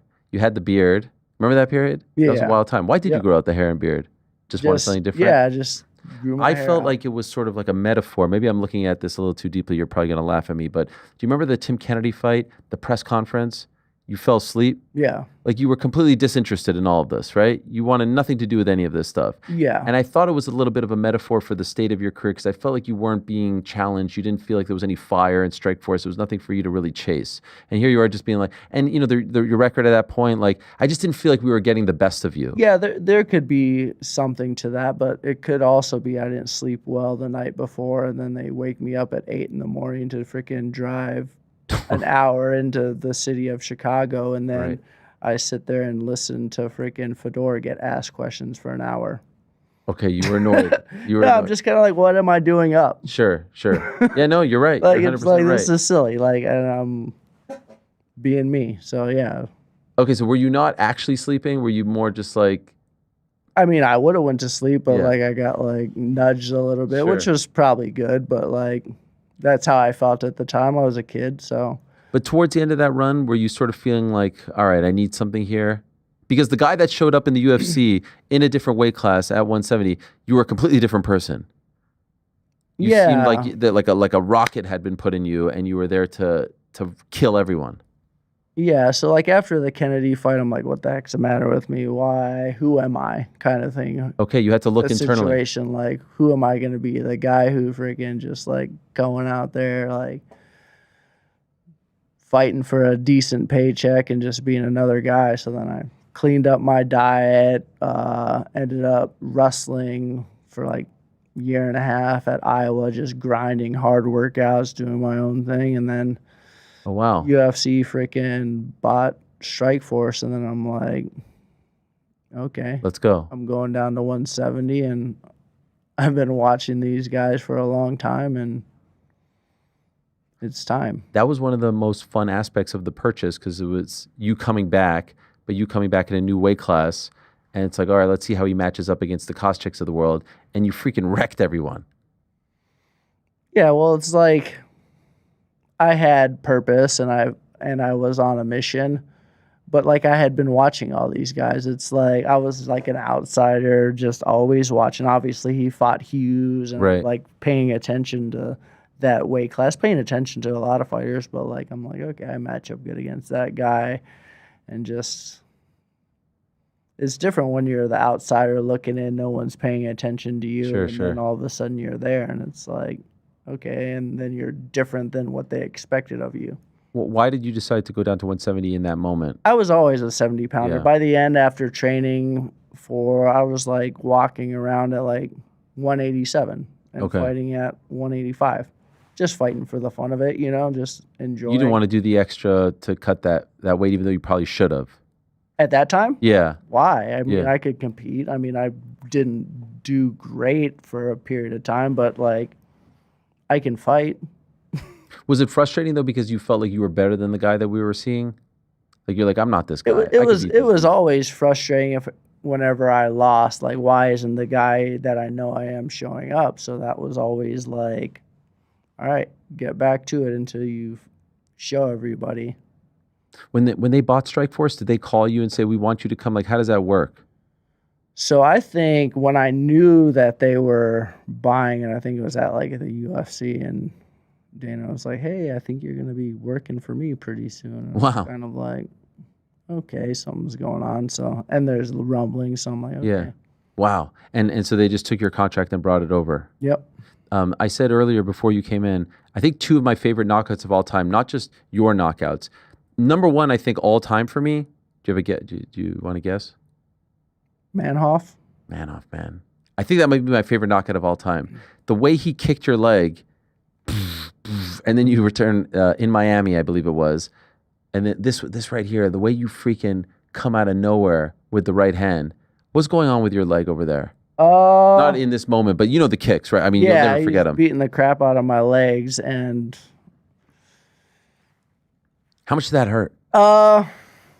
Your leg was going so during high. the fight. It's just like a little bit of pain, but it's like, okay, like one time I felt like a crunch and I like took a step. Okay, I'm good. One time I sprained my ankle after he kicked. I'm like, okay, can you walk? You're good. You're just kind of like doing assessments after like each one. Okay, you're good. Like, and then it's just like, but he kept doing the same thing. If you go back and look at the fight, it was kick, come in with a barrage of punches, kick, come in with a barrage of punches, and then he did that one too many times, and I was able to catch him with the right hand. Were you timing it? No, it was just like, okay, here's what he's doing. How many times is he gonna do? You have to take advantage of something. In your mind, are you saying enough is enough? No, you're just kind of like biding your time, Right. and just he's a freaking freak with a lot of freaking knockouts at that time. Any damage after the fight to your leg? Yeah, I had to do I tore like my cartilage. Okay, wow. Yeah. Surgery? Yeah. Oh, wow. Meniscus. So I had to clean it up a little bit. Because of the kicks? Yeah. Oh, wow. I felt it crunch in the fight. I'm like, oh, and that was one of like the assessments. I'm like, okay, I'm good. And that was your left? It was your left leg, right? My lead leg, right? Yeah. Oh, you're right. Okay. Is that your favorite? I mean, a lot of people like it. I don't know if I really have any favorites. They're all. You don't have number 1? No, not really. They're all. My number 2. Do you know what number 2 is? Is it a Strikeforce? Yeah. Linland? Yeah. I love the good job, by the way. Good job. The Linland one is tremendous. This one right here, like the way he falls and then flips over, and then you're like, all right, this is over. I mean, to be honest, he was a little stiff in the fight. Oh, for sure. Right? And like I was doing a lot of wrestling training, but like my footwork was really good. Yeah. And I was in and out, and Matt Linland's who he is, and obviously has been training for a long time and fighting for a long time, and he just couldn't handle that speed, let alone on his feet, and I'd never let him get a hold of me. So Sure. it's just not It good. looked inevitable. Yeah. From the get-go. The footwork was Yes. a little too much, and he was stiff, and you were landing all your shots. And the way he fell and then turned over, never quite seen that before. Yeah.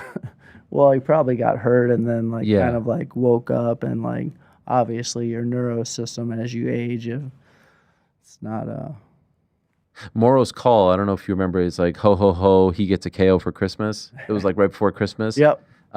You never watch any of these?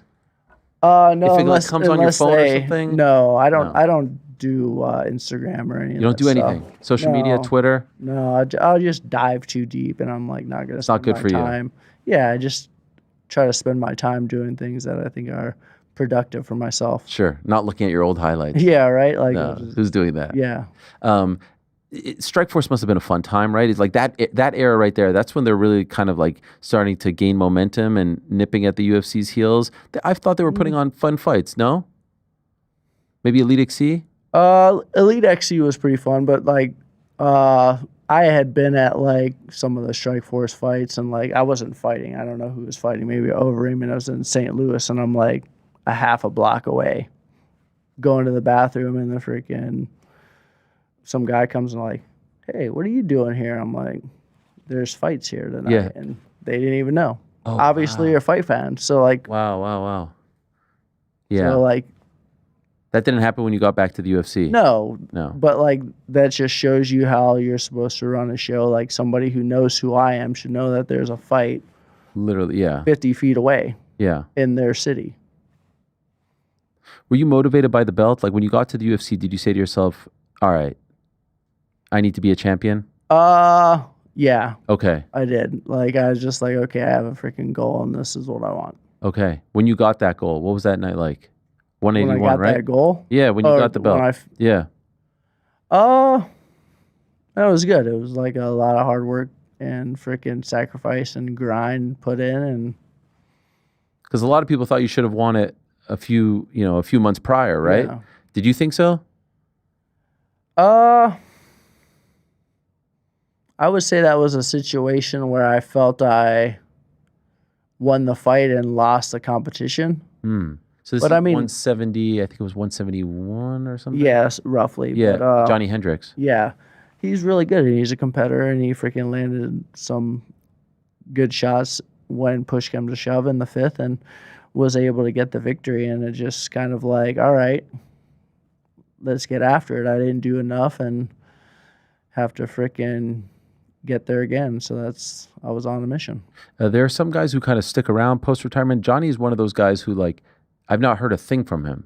Do you have any idea where he is, what he's doing? No, I have no idea because I don't really like Keep in touch. or like watch social Follow- media right. or like Yeah. stalk people or whatever. But he had a great people run. do. I saw you for sure. He beat a lot of really good guys. And you have said he's super strong. Oh, really strong. Like, yeah. Like one of the strongest guys you've ever Yeah, fought. yeah, for sure. Yeah. But you got that. And I think you're the answer to a trivia question. You were the first guy from ATT to win a belt. Big deal? Well, UFC belt, right? Yeah, to win a UFC belt. I remember Dan Lambert in the back going crazy because he Yep. finally had a UFC champion. And now you compete against Dan Lambert. Yeah. Why didn't you stay at ATT? It was just time for me to go. Like, Yeah. it's just like time to move on and find something else. So, But you wanted to stay in Florida. I'm just going wherever the sport's taking me, kind of thing. You know, like I'm not saying never to this or that. Just Sure. kind of like going with the flow, and wherever the sport's taking me, I'm headed. So Did you want to fight GSP? Like, was that guy, one guy that? yeah, I think I was always training for that guy. Yeah. And like just never Didn't work happened. out. Yeah. Like he was the top of the top, so that was who I was always getting ready for. And when you became champion, was it what you thought it was going to be? Whatever you thought it was going to be? Did you have any thoughts about what it could be? You had a nice run. I don't know. It just was what it was. It's just like you've won a title. Now it's like, okay, on to the next. Like, It's different though because now you're the guy. Like you've reached the mountain, right? yeah, now so how do you everyone's find? looking at you. Yeah. Yeah. So you have to readjust your goals. Right. And your motivation, right? Because Exactly. Yep. now is that tough?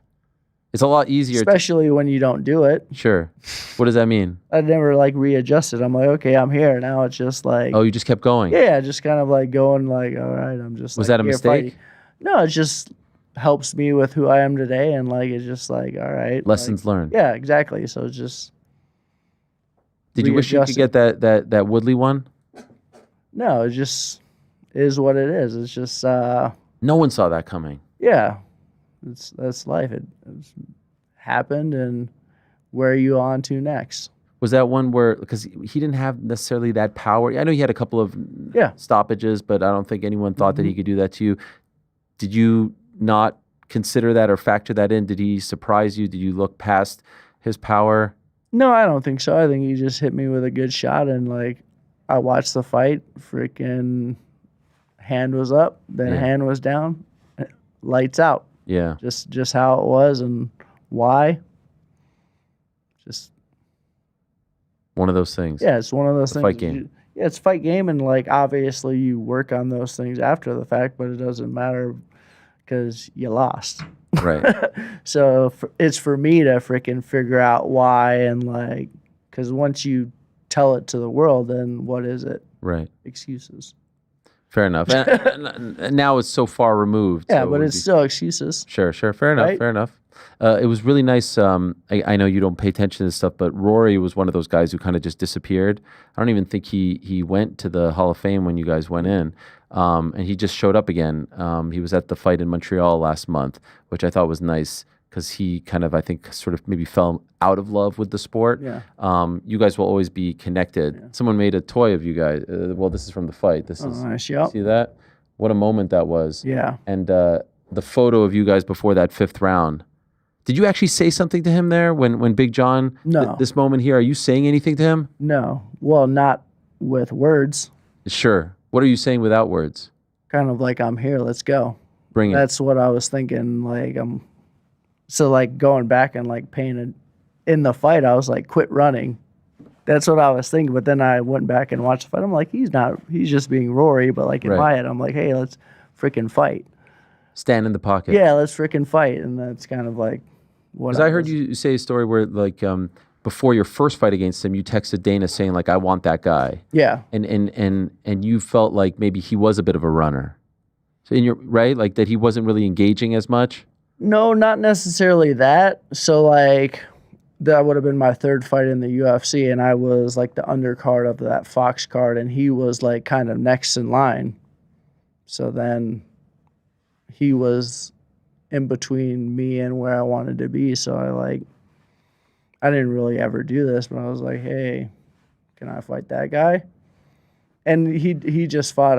He might have fought Ellenberger, and it was kind of like he jabbed, and I think the UFC was thinking, okay, let's see him fight against Robbie, who's Right. going to force him to fight. So then I think they wanted him to be tested too. So it just worked out for me. And when you looked at him in that moment, yeah, what did you see?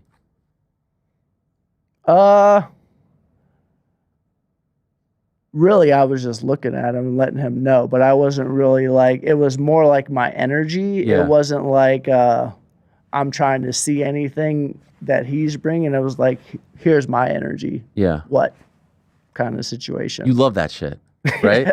Like if you could live that every day. Yeah, I mean, you have to turn it off and Sure. turn it on, but It's I mean, intense. yeah, it's just. He told me Live for a those few years moments. back that that's his favorite moment. That fight, that moment right there. He pushed himself. Not only that, his trainers and coaches and teammates pushed him to get to that point. So and it was a hell of a fight. Yeah. Strategic, freaking had strategies, freaking. It was all rolled up into one great fight. Your favorite fight? Or you don't have one? I don't really have one, but I think a lot of fans really like that fight. Sure. And your lip, man, that was gnarly. Yeah. But there's no No, they did a good job look at sewing that, me look at up that right and there. yeah. That was insane, man. Yeah. It was great because we saw you, the emotion. Like you were so fired up. And we don't often see that from you. Yeah, it's kind of crazy. So for like that fight, like I'm a competitor, obviously. So like leading up to that fight, Rory never realized it, but like we were second fiddle. Yeah.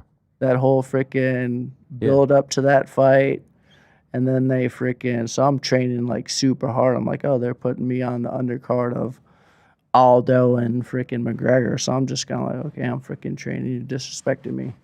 Just disrespected me. Like, I get it. Aldo's the freaking man. Connor's the up and comer, but I'm the heavier guy. So I'm freaking training hard, like really freaking hard. And I actually had time to freaking relax after that 13-month of fights that I had. Right. I think like 5 fights. So I was able to rest and put in a hard freaking camp for him. And I had something to prove. And then like 2 weeks before the fight, Aldo's out and they put in freaking Mendez. And I'm still the undercard. Yeah. Were you pissed about that? Yeah, but I didn't say anything. I wasn't pissed. I was like, okay. We'll steal the show. It is what it was. Yeah, Yeah. like, all right. So, like, that's who he was fighting too. Okay. Robbie with a chip on his shoulder. Yeah, like, okay, like, I'm the freaking guy was what I was thinking. I love that. Was that a thing that happened a lot in your career where you felt disrespected and you used that as some sort of motivation or fuel? I mean, it happened here and there, but like when it was, I mean, the training is just like you never get Next level? You never get tired. Wow. You never get tired because you're freaking training for something that no one can freaking see other than you, and it could be make believe. Right. Could be make believe. They were doing what they thought was best for the sport in freaking eyes, Right. which was probably the thing. But in my eyes, I'm like, No. So I remember you guys had to do some media leading up to it. Some stops you went, some stops you didn't go, Yep. like Ireland. You probably hated that, right? I didn't mind it. I was just kind of like along for the ride, and I got to like watch McGregor mess with Aldo Sure. the whole time and put on a freaking scene and like. Did you interact with him? With who? With McGregor?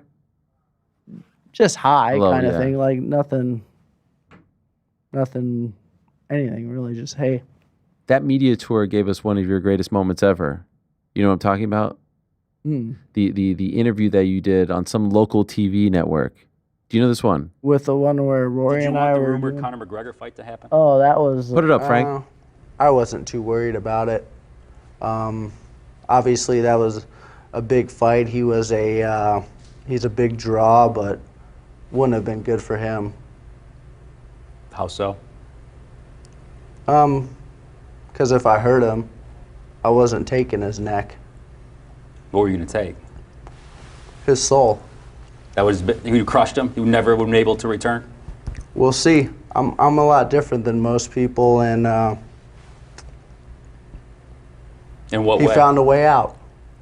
Was it chicken? And Diaz took his neck and was nice to him. Wow. So he's soft. You calling him out? I'm just telling it like it is and how I saw it.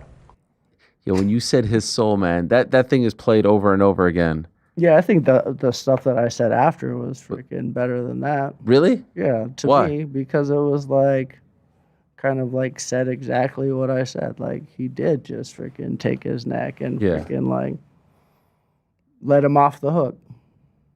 But when you say that his soul, that's Yeah, because it's. So you're saying Diaz let him off the hook? I think so.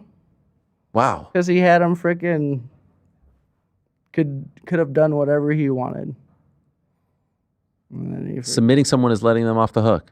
To me, it is. Really? Yeah. Why so? I mean, like that's still a W, right? Oh yeah. You want to hurt the guy. I want to beat people. Yeah. Beat people up. Not everyone would say that's that.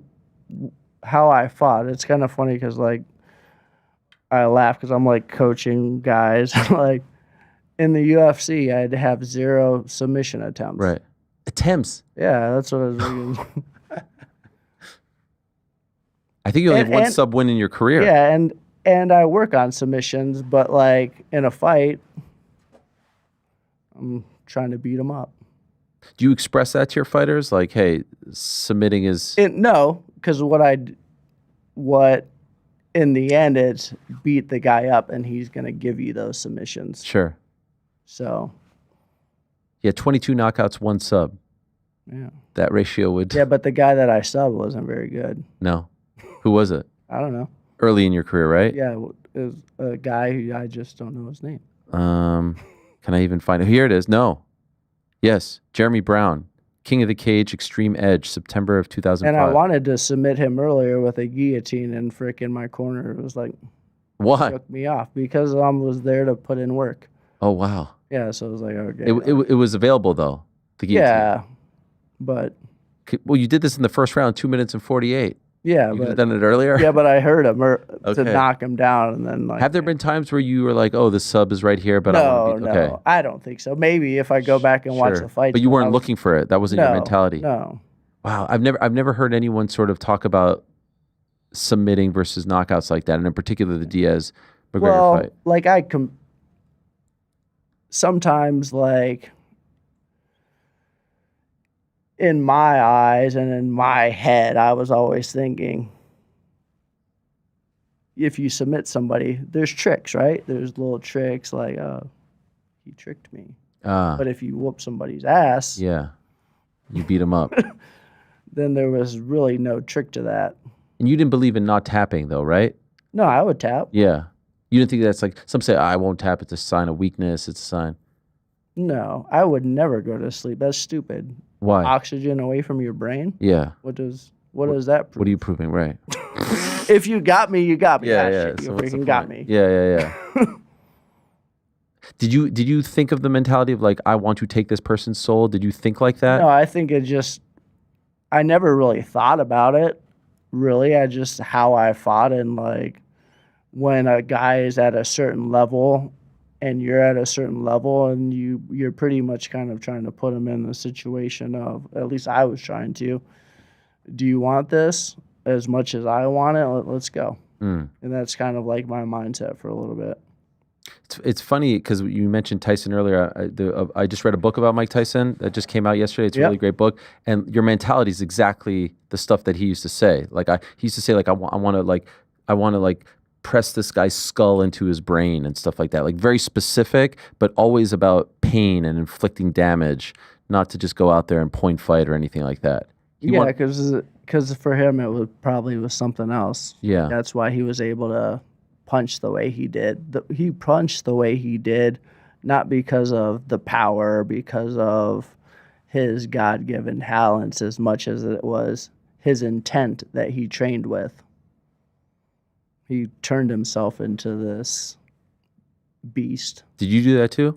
I don't know. Okay. But that was the whole point. Like, hey, why am I lifting these weights? Why am I doing these exercises? Are they to look good, or why am I moving this weight?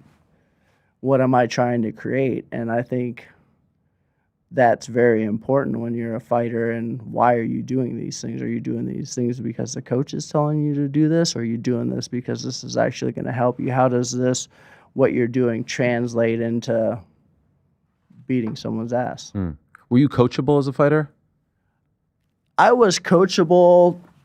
Yeah, but I needed to see where we were going with this. I wasn't doing stuff just to do it. Blindly. I needed to see and see the method and understand it. Yeah. And did you ever have a situation where you didn't actually like, not hate, but like have animosity towards your opponent and didn't want to inflict damage on them? No, I mean, it's just to me, it's how you play sports. Like when I played football, American football, it was, I'm going to freaking play rough. I'm going to hit you hard, and that's kind of like my mindset. Which position did you play? I mean, I Everything. played, Till what age? Until I was out of high school. Okay. So, did you want to go further? I mean, obviously the money was there, but like just my thing was fighting. So it was like. So the reason I asked you that previous question was because you've given us so many great memories and moments, but the interaction that you had with Nick after your last fight against him was a different side of you.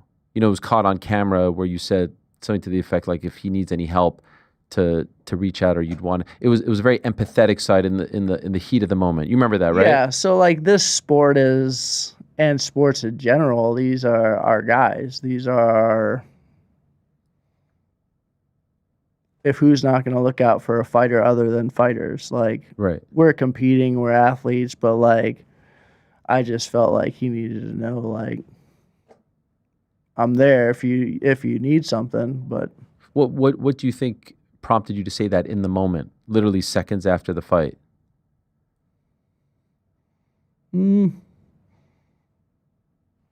Just felt like the thing to do. Yeah. There were some like kind of warning signs that week. It felt like he was saying he didn't want to be there. He's always been like a little. I've been at a lot of press conferences with him at freaking Elite XC and whatever, and I'm just like, oh, somebody take the mic from this guy, kind of thing. But like, because he would actually talk for a very long time, but it just seemed like he was, and he came back too. Yeah. And that was another fight that I felt disrespected. Okay, why was that? It was low on the card. Because I wasn't doing so well in fighting at the time, and he comes out of retirement and he freaking chose me. And I'm like, no. Because I trained very freaking hard for that fight. Okay. Could you tell from the get-go that it wasn't the old Nick? No, because I was like worried about myself. And I would say like my cornerman said he freaking hit me with some freaking hard shots. He said they were freaking like super loud. And I'm like, yeah, but it wasn't. But it was, I'm always focused on myself, but I was just on a mission to let whoever freaking decided to put him up against me, let them know that that wasn't a freaking good idea.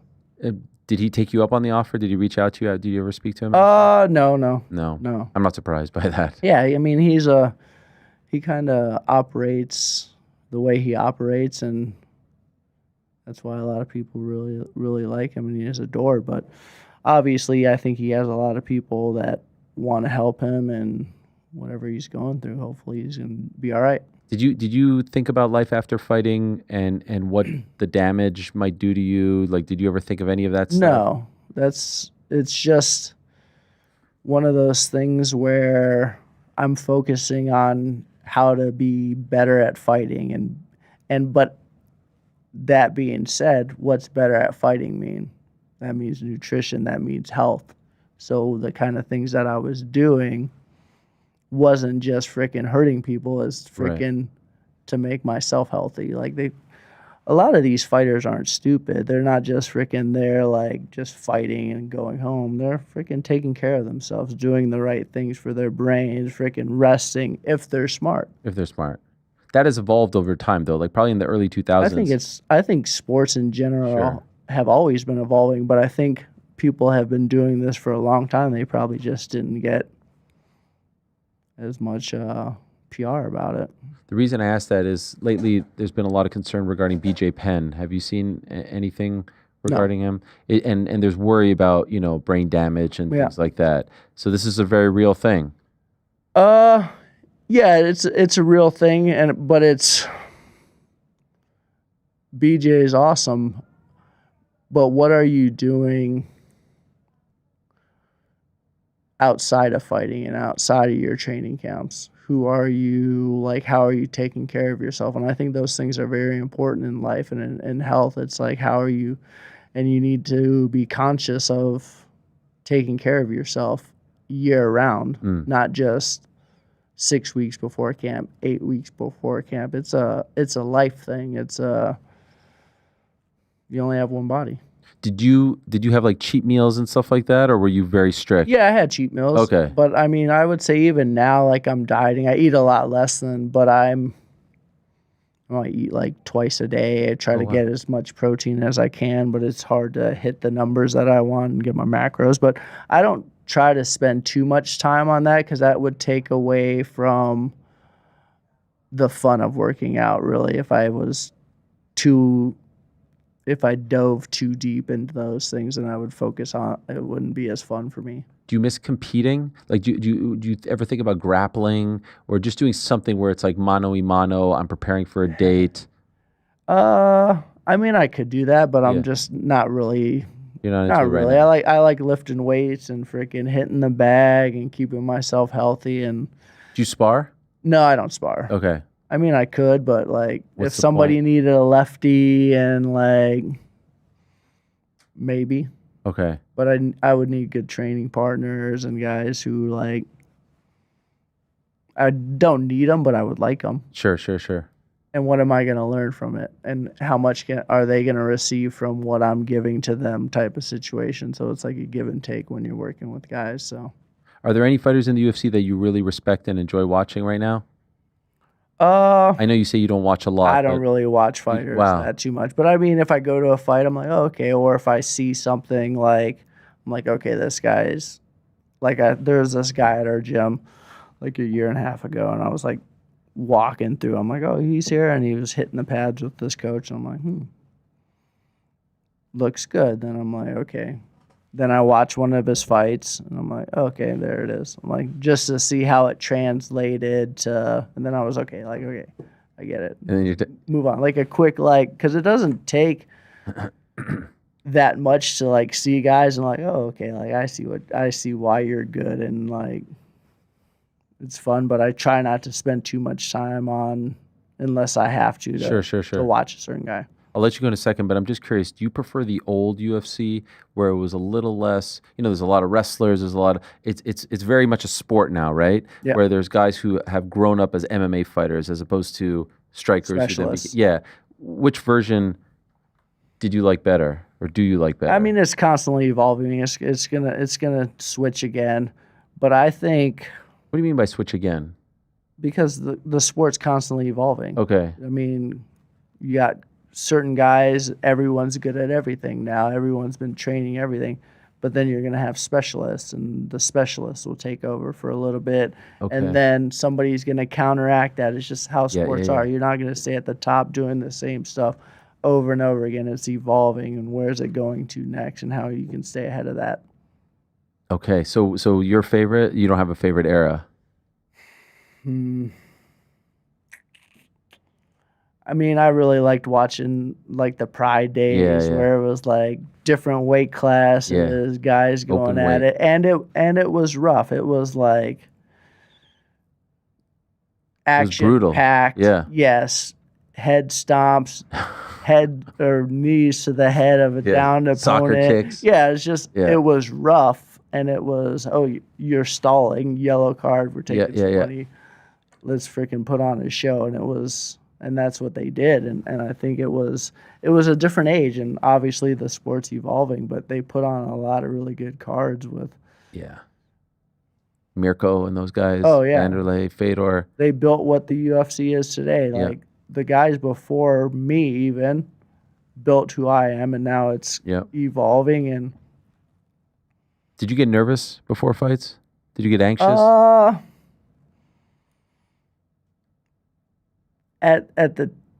No, because it was like all the work's done. But when I was at my best, I was excited. Okay. Excited. I was excited because I was going to freaking show off. That word is a great word because Nick always used to get mad if someone would ask him if he was excited. He got really mad at me, and then I would see it in other interviews like, why do you think I'd be excited? Yeah. Why I'm going to, like he used to look at it a little bit differently. So that word took me back to that time. Yeah. I was excited. I'm like, okay, my body felt good. If I was excited, I was like, oh, shit, my body feels good. Like, this guy's in trouble. Incredible.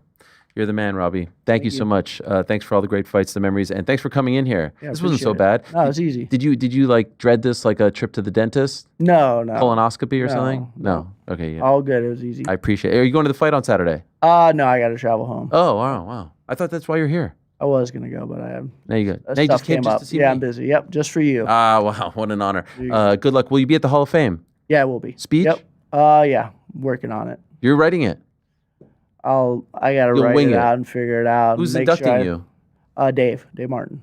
Your manager? Yep, exactly. Been by your side for so many years. Yeah. Love it. Yep, Love it. We're building something. Congratulations. Thank you so much. We're going to take a quick break. Say goodbye to Robbie. We'll be back to wrap up the show. Do not go anywhere.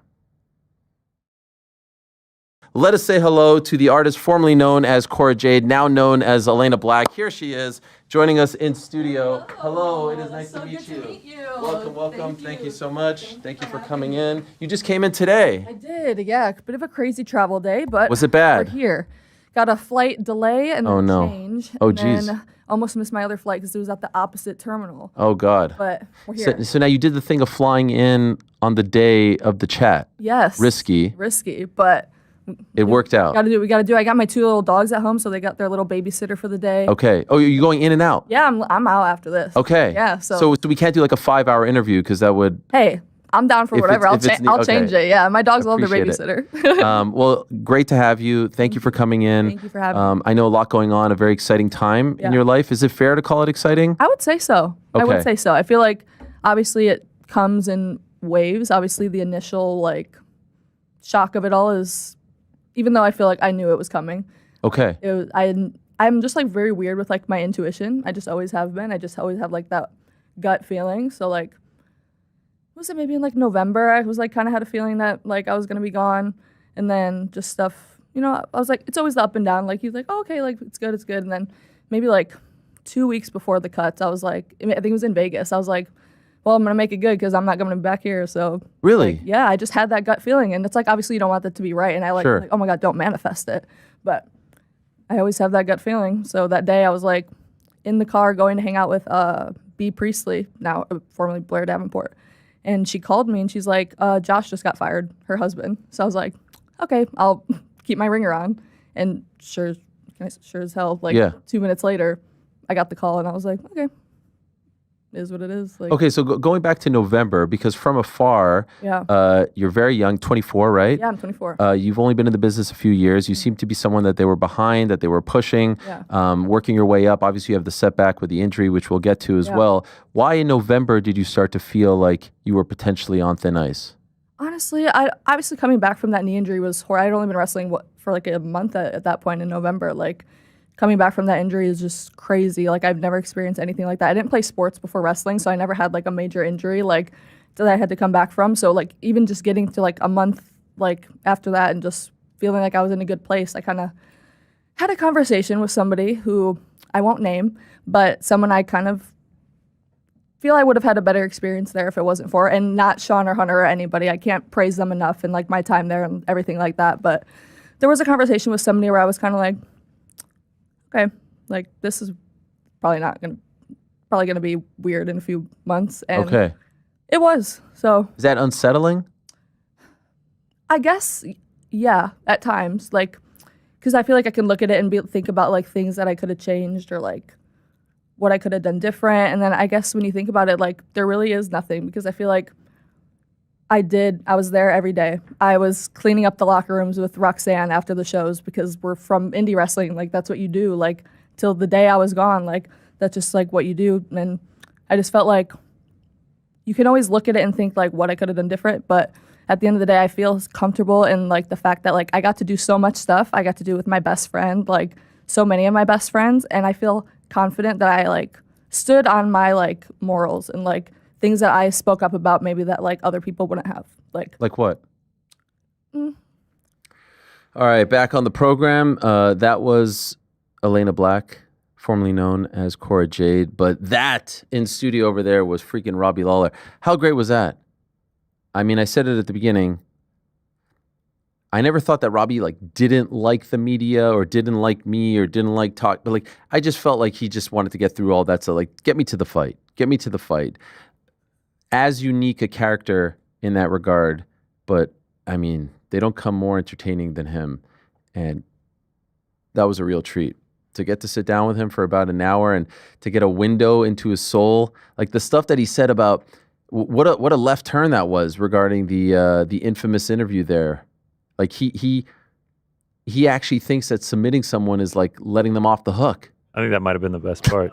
And then me and Rick looked at each other and we're like, I wonder how many subs he has. 20 years ago, 22 knockouts. And what about the fact that how many UFC fights he's had? No attempts. Not a single attempt. I think he's had 25 UFC fights too. Not a single attempt. That is amazing. He sometimes will say these things and then he'll like look at you and pause and you're like, you're gonna eat me right now. Like you're gonna bite my head off. Sort of like that. You know, what do you say? I want to take his soul, or I would have taken his soul. And then he just stops there and he looks at you. Golly. On WSB TV in Atlanta. Is that what it is? Yeah, you're like, this tiny little outlet. I was like, come on, Channel 2 Action News, baby. Bro, what about that guy? He had no idea what to do. Like, God bless him. Like, but you're sitting there with Robbie Lawler and he's giving you these short answers. You have to be ready to come back, and he says something like that on local TV, you know? He says like that on like, you know, what is it, like the 6 p.m. news or maybe the 11? That probably is what it was, yeah. My parents were actually probably watching that, and they had no idea. Who's this nice young man, you know? Gosh, that was fun. I really enjoyed that. I really appreciate him coming by. That was a lot of fun. All right, let's finish up a couple more questions and then go to the super chats, and then we'll call it a day. Roberto asks, which interview was the weirdest between either Buckley or Lewis? I'd say the Buckley one, because he came with like very aggressive energy and I wasn't quite sure why. Like Buckley and Jamal Hill both came at me and like one day we were cool and one day we weren't. And I didn't quite understand what had happened. Lewis was pretty, you know, par for the course. I just wasn't really in the mood these days. TJ, hey Ariel, I just got done booking my honeymoon to Cancun for this July After much back and forth with the missus on which resort to go to after much TikTok reviews, price checks, perfect beach, food, etc. Very stressful. My question is for the whole crew, especially the married members. What advice would you give to someone for their wedding day and honeymoon? Do's, don'ts, shoulds, and shouldn'ts. P.S. Is the Sean Brady match between GC DOA? Yeah, I think so. Yeah, it's done. Yeah. We've moved on. I've taken inspiration from Tom Aspinall. We've moved on. Move on. I would say, and I know this is cliche to a degree, enjoy the moment. There's only one person other than yourself that you need to worry about, meaning what they think, and that's your missus. One thing that I learned from my experience was, so I learned something, and I'm proud of the fact that I reacted, which was, I've said this before on the show, I didn't enjoy being engaged. Being engaged was very, very stressful because for the first time you have to like bring these two families together and you have to make big decisions and you have to, and there's, you know, invitations involved and there's money involved and there's locations and there's flowers and there's nonsense. I didn't enjoy any of that. But I didn't enjoy it. I disliked it so much that when I got to the day, I said, I need to get rid of all of this. I need to stop thinking about the road here and enjoy this as much as possible. And I remember having the best time because and it's actually one of the very few times in my life where I just said, F it. I'm just going to have the best time and not care about anyone, not care about anyone's thoughts, feelings, except for my own and my wife's. That's it. I'm not going to care about anything other than that. And I've actually not been good at doing that. Like I was the type of basketball player, I would miss 3 shots, it would kill me for the rest of the game. Like I would, you know, there's some players who say like, oh, you miss it, you're on to the next. Or fighters, athletes. I was not one of those persons. I'm not one of those people in life. But on that day, I remember telling myself, I'm not going, because it wasn't like a rocky road, but it was just annoying shit, you know, like just annoying decisions. I mean, I'm dealing with some of it now, planning this bar mitzvah for my son, which are bringing back some memories, but I'm obviously a lot older and wiser, and it's just us. It's not like we have to get anyone's, you know, perspective or advice or 2 cents. But, you know, it can be a stressful ride. Don't lose sight of the end goal. Don't lose sight of why you're doing this. Don't lose sight of what got you here, and just have fun. Enjoy it. Don't care about anyone else, and don't sweat the small stuff. You know, there's certain things that may seem important that no one pays attention to. And ultimately, I came to this realization recently with the bar mitzvah stuff. It's like, for most people, the event, for most people, it's actually an inconvenience. For most people, like they're like, oh, we got to go to this thing. I'd rather be on a beach. Oh, I'd rather be doing this. I'd rather be going out for dinner. And so just do it for your circle. Just do it for the people that truly matter in your life. I'm sure there's some people out there listening to this being like, this is awful advice. But that's, I mean, like, sometimes you're invited to something and it's a bit of a, you know, it's a bit of a thing. It's like if you had maybe like a colleague who like incessantly invited you to their, you know, birthday parties, their movies and things like that. Like, they're like outings. And you're like, Birthday month. Damn straight. The birthday celebrations have actually now spanned 2 months. We're going to the movie party tomorrow. Yeah, no, I know. Did you want to go? It's gone from May to June. Well, it's like the movie thing. He's assuming we've seen all the other John Wicks as well. I haven't even seen all the John Wicks. Like, that's 4 movies all over 2 hours. Like, we're talking about 10 hours of commitment just to get to the ballerina. Have you watched it all? Yeah, I have seen all the John Wicks, so it works out. Wait, did you watch it in advance? No, I had already seen it. All right, so you're good. I would have actually had to watch all 10 hours. Yeah. Yeah, I'm going to have to watch a YouTube recap, like, you know, kind of get me caught up. It's been a minute since When was the first one? Oh, the first one was like, what, 2014 or something? It's been a minute since the first one. Too long between. Salty Catfish. Hello, Ariel and crew. In honor of it being Sugar Fight Week, potentially a pound for pound for tomorrow? What are some of your guys' favorite sweets or desserts? I'm a big baklava fan myself. That might be my favorite. No joke. Love baklava. No? Cake. Just straight like up. Tres Leches. Ice cream. Tiramisu? cookies, tiramisu. I have a sweet tooth. I'll I crush do. any of this. I do too. Any of Last week when we went out for, I think it was the first leg of Frank's birthday tour. That was the third outing. Okay. We all had affogato except for you. Yeah, I'm not a big espresso at. I mean, it was so like good. 9 p.m. Yo. That was my I was first like, I don't need avocado. espresso. Amazing, right? Yeah, that's why I'm like, is that a good baseline, or should I expect So better? it was Should I salted expect less? caramel. The ice cream was salted caramel. Usually, I thought it should always be vanilla because it's sort of vanilla, so it's not too overpowering to where it doesn't change the taste of the coffee. It was great, but my go-to would be vanilla. So I should clear the queue. Like, this is not the baseline to compare it to. It was pretty damn amazing, though. Because it was gelato good. as well, right? Yeah, it has to be gelato. Has to Do love affogato though. so good. I got the cookies and cream. It was great. Cookies and cream, not bad. I mean, Frankie with the affogato, the cake, Yeah, you got it. the 18-layer cognac. cake. I mean, there's no way he slept well that night. We're having more cake for Frank's birthday on Saturday, I've heard. Yeah, Yeah, a pasta Ariel's cake. trying We're to having give me stuff. lasagna. No, we're my having God. a pasta cake, and he's requested an actual cake. This is the crazy No. thing. He has requested these things. Didn't he? Months ago. Request is a loose Request word. I is, would yeah. say demand. Did he demand you make lasagna for him? It was like, hey man, I really like lasagna. It'd be nice to have it around my birthday. Wow. Around his birthday. It will have been 8 days since his birthday by the time we're eating this lasagna. Frank? When you're good, you're good. Yeah. Looking forward to it. Do you want to stop by and No, I'm grab good. a piece?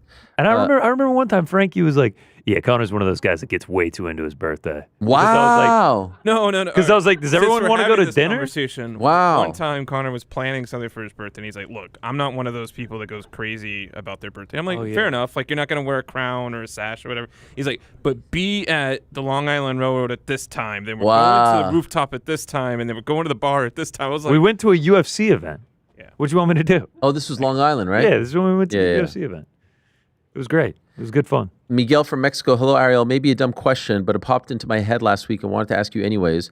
How come you don't have an accent like GSP if you grew up speaking French? Well, GSP is Francophone. I'm Anglophone. Yes, my first language, my mother tongue, if you will, was French. But because of everyone I grew up with, because of the school that I went to, it was predominantly Anglophone. And so he grew up speaking French like well into his teens. It became my secondary language. I don't even have, like, I go back home now and I speak to my friends. They have an accent. They have like a Montreal English accent. I don't even have that anymore. At least I don't think. When I got to Syracuse, they told me about a few words that I was, I guess, saying in a very strong Canadian accent, like against. They would always make me write AGENST as opposed to AINST to reprogram my brain, organization, things like that. But those are small things.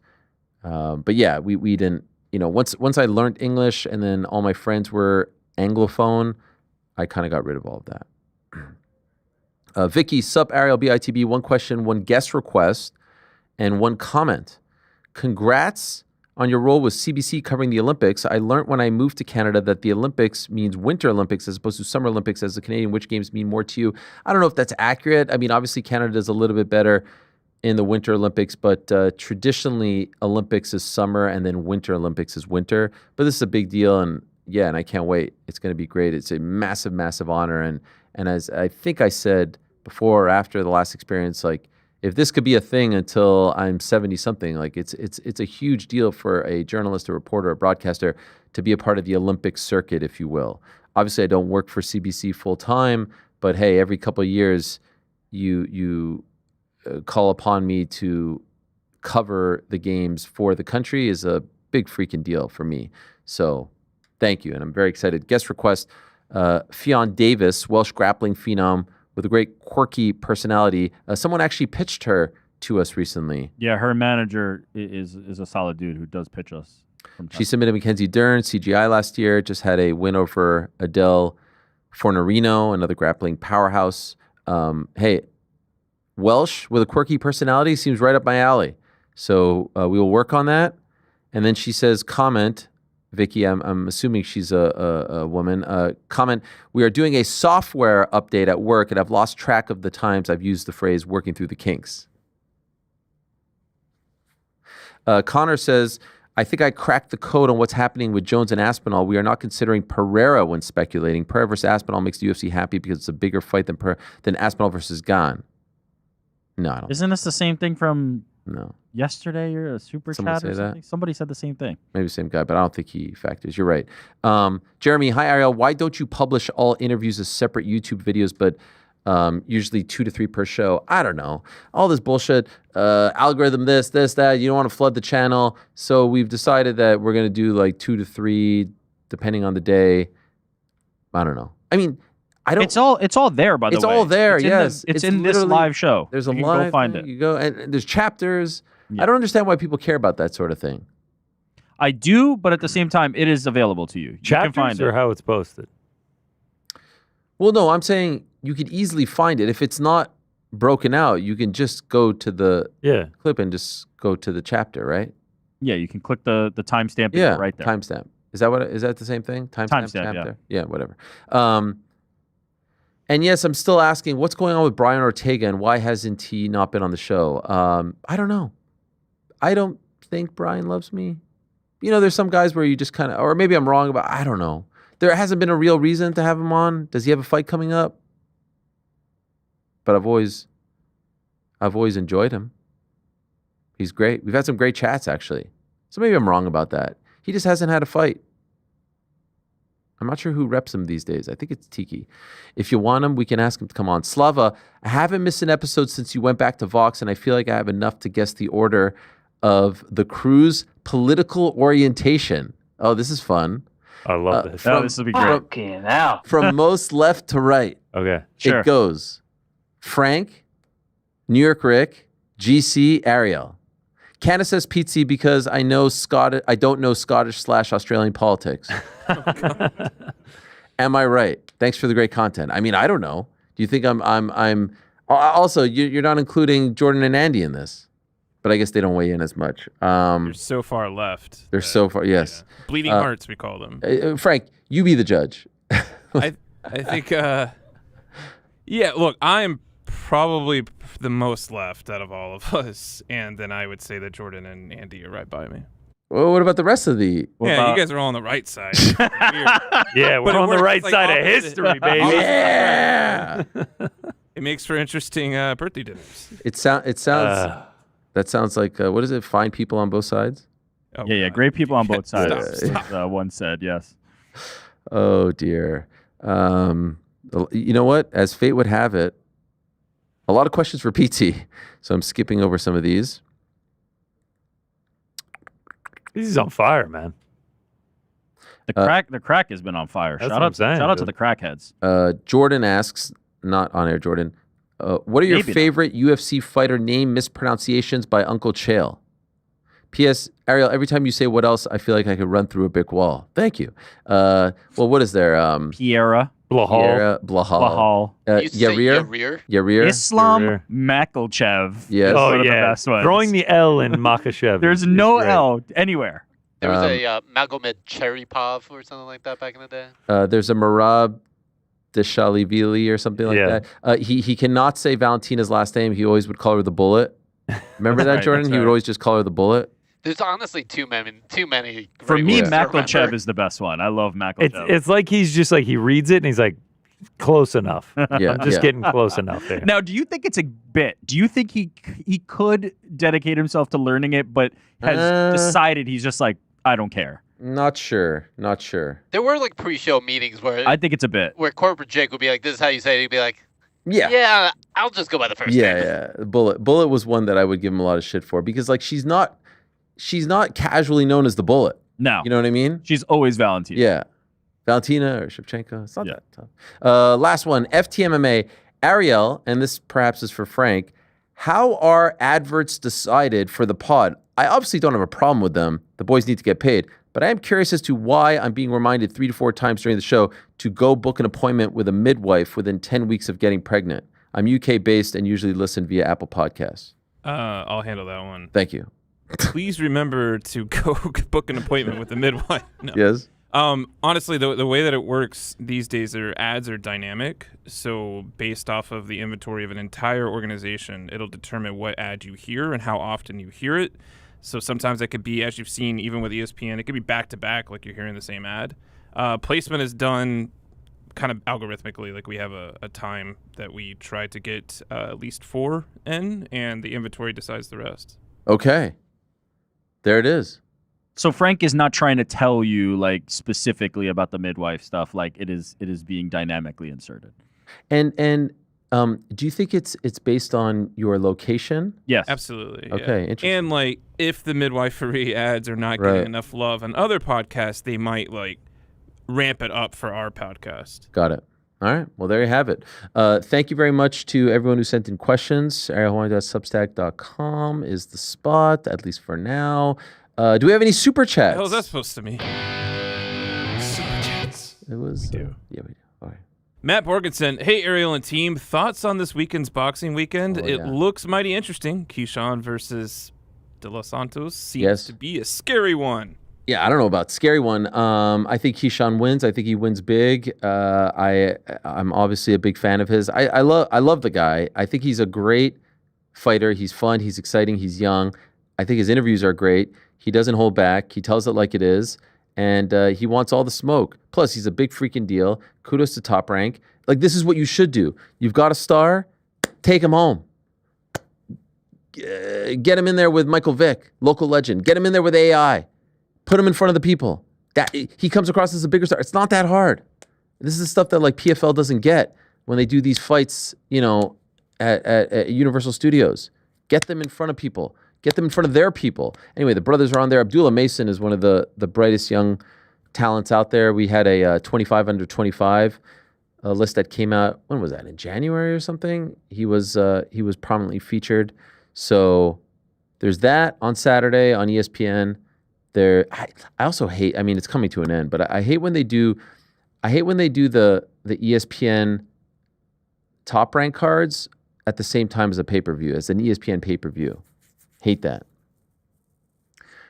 Wardley fighting at home, 30,000 or so people expected against Justice Hooney. That should be a great fight in the heavyweight division. And then anytime Jairo Pataya fights, it's must-see TV in my opinion. He was on my popcorn list as well. So, yeah, another great weekend. Another great weekend. Three different relatively big events. Oh, Nakatani's fighting too. Is that on Sunday? Maybe Monday? Something like that.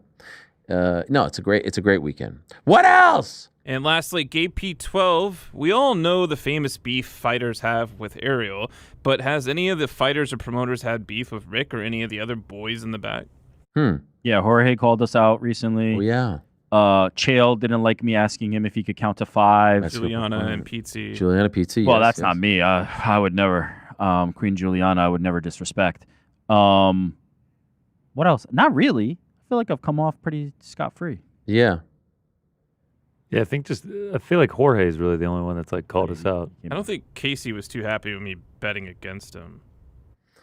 Oh my God, I forgot about that. Yeah, I mean, Yeah, what Jasmine was did the that? same thing. Jasmine. No, but Jasmine's one of the. that was weird that you picked against an actual colleague. Yeah.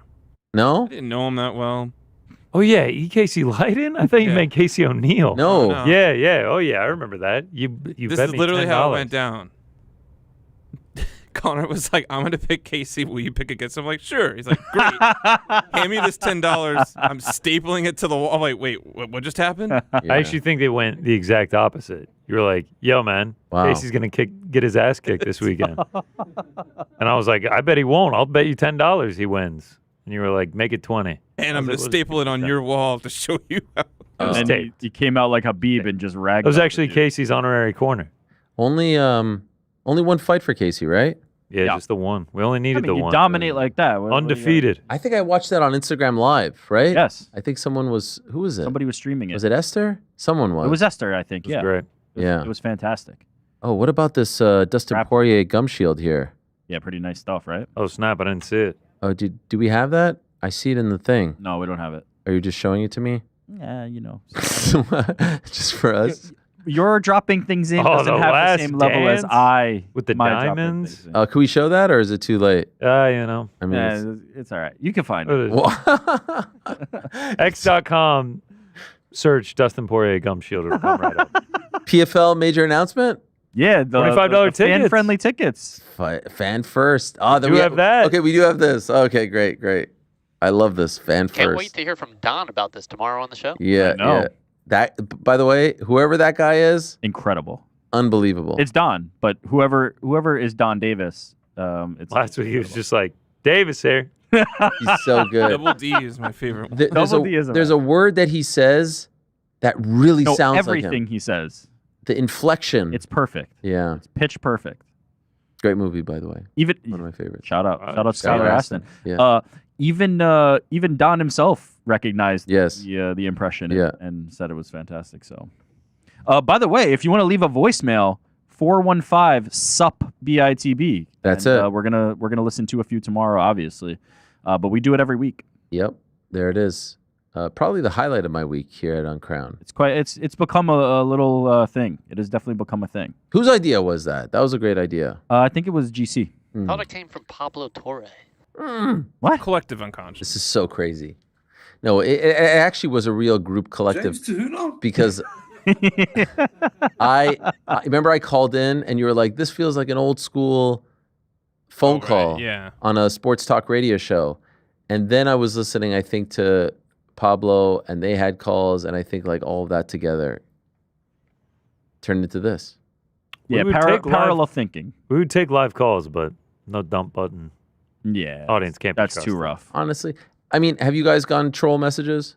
Yes. Oh, you have? Oh, yes. Oh, Just okay. don't make air. In fact, All right. please, if you're listening, don't do it. Stop it. Bad ones? Like really bad ones? This is Some just that, inspiring them to do it If more. my Well, eyes they were to don't- roll further back into my head, I'd see behind me. Oh, okay. All right. Well, my bad. I was listening to it being like, wow, everyone's messages are just so nice and yeah. no. Yeah, they're filtered. They're filtered. screened. Okay. You know? All right. My favorite is when someone calls like 4 times in a row. Oh. I think they Do they ask about get to their vaccinations? flow, and then they're like, "Oh shit, I should have said this." So then they call back. Oh my God. And they can't delete it. They can't delete. No, yeah, there's a lot of like, shit, I botched it. And then they call back and they're like, and they're doing it again. And then there was one time, God love him, some lovely gentleman called back like 4 times in a row. And then on the last one was just like, fuck it, I'll just leave. Oh, this that's one." amazing. I love seeing the people from the different parts of the world call in. It's the best. European, Australian. What's been the most remote place?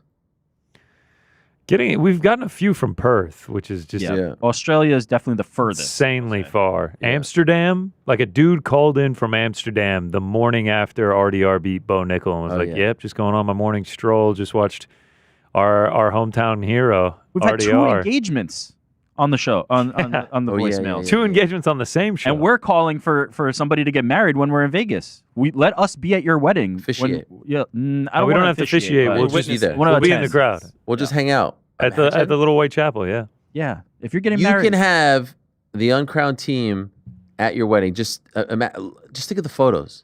that'd be incredible. Well, If what it's more would scheduled around our your show. wife want? Yeah. Well, like I just can't imagine anything more. Will you attend that one, Ariel? I'd go to that one. We've I'd go to that gotten one. rave reviews from Unless it's- girlfriends and wives. Yeah. No, they love you guys. Oh yeah, love us. Love is a strong word. All right. Well, thank you very much, everyone, for the questions, for the super chats, for everything. Tomorrow, boys in the back, real deep dive into 316 pound for pound. Yay, nay? Jerseys. Jerseys, because of New Jersey. Yeah. I'm right. When you say jerseys, do you mean like any sports jersey? Yeah, I feel jerseys. like there was another one you guys were talking about. Was Were it was it Bible verses? Because of Oh, 316. was that an option? Because of 316. Come on, guys. Who said that? I thought. That's a solid one. Oh, I think That's actually hilarious. yeah. Corinthians 11, Corinthians. 2. What's the one on? John, That was a child. 4:13. I thought as a What's the child. one on Philippians. John's chest? John Oh, yeah, yeah, yeah. 3:16. No. Philippians. Oh, Philippians 3:16. Listen. Not 316. Look, all the good ones are in Revelation. Let's be honest. Yeah, I agree. You keep my music, Frank. Usually when I'm like, all right, you know. Not today. Not today, Frankie. Anything else, Frank? No, I think you kind of nailed it all. Yeah. So what do we got? We got Boys in the Back on Thursday. Then we got the Crack on Friday. Will that be? No, it'll be a few hours after the official weigh-ins. So, I mean, the weigh-ins are going to be very interesting. Kayla, massive story. To the best of my knowledge, Honestly, I haven't checked in, but I haven't heard of any backups. There's got to be a backup. Does there? I feel like you just got to rebook the fight if something goes wrong. Think so? Yeah. There's 2 fights at 135. The one happening this weekend and the winner facing Amanda Nunes. Yeah. Oh, yeah. Rebook it. Oh, yeah. No fill-ins. Amanda Nunes. Post-show after 316, right? Yeah, well, watch party, post-show, all that stuff. Do you think Amanda Nunes is going to be at the fight? Yes. She's got to be there. Yeah. With how adamant she's been that she will be returning, I think Sitting in the front row. Step in the cage. Yeah. Going like this. No, she's going to step in the cage. I think the smart move would be to step in the cage, yeah. Right after. Yep. Get a face off. They don't do it that often these days. Was the last time DDP and Izzy, which didn't really go off very well? Might have been Sugar Marab. Oh, yeah. With the jacket. Memorable. By the way. That was Aljo. that was Aljo. Wasn't it? Oh, yes, because Marab was just there. Yeah, Marab. That was in Jersey, though. It was after the Cejudo fight, but it was for Aljo. Marab happened to be there as well. Yeah, what a time. Brick City. Yeah, shout out. Thank you to everyone. Robbie Lawler, Keyshawn Davis, Maycee Barber. Thanks to you, them. Back on Thursday, same time. Peace out.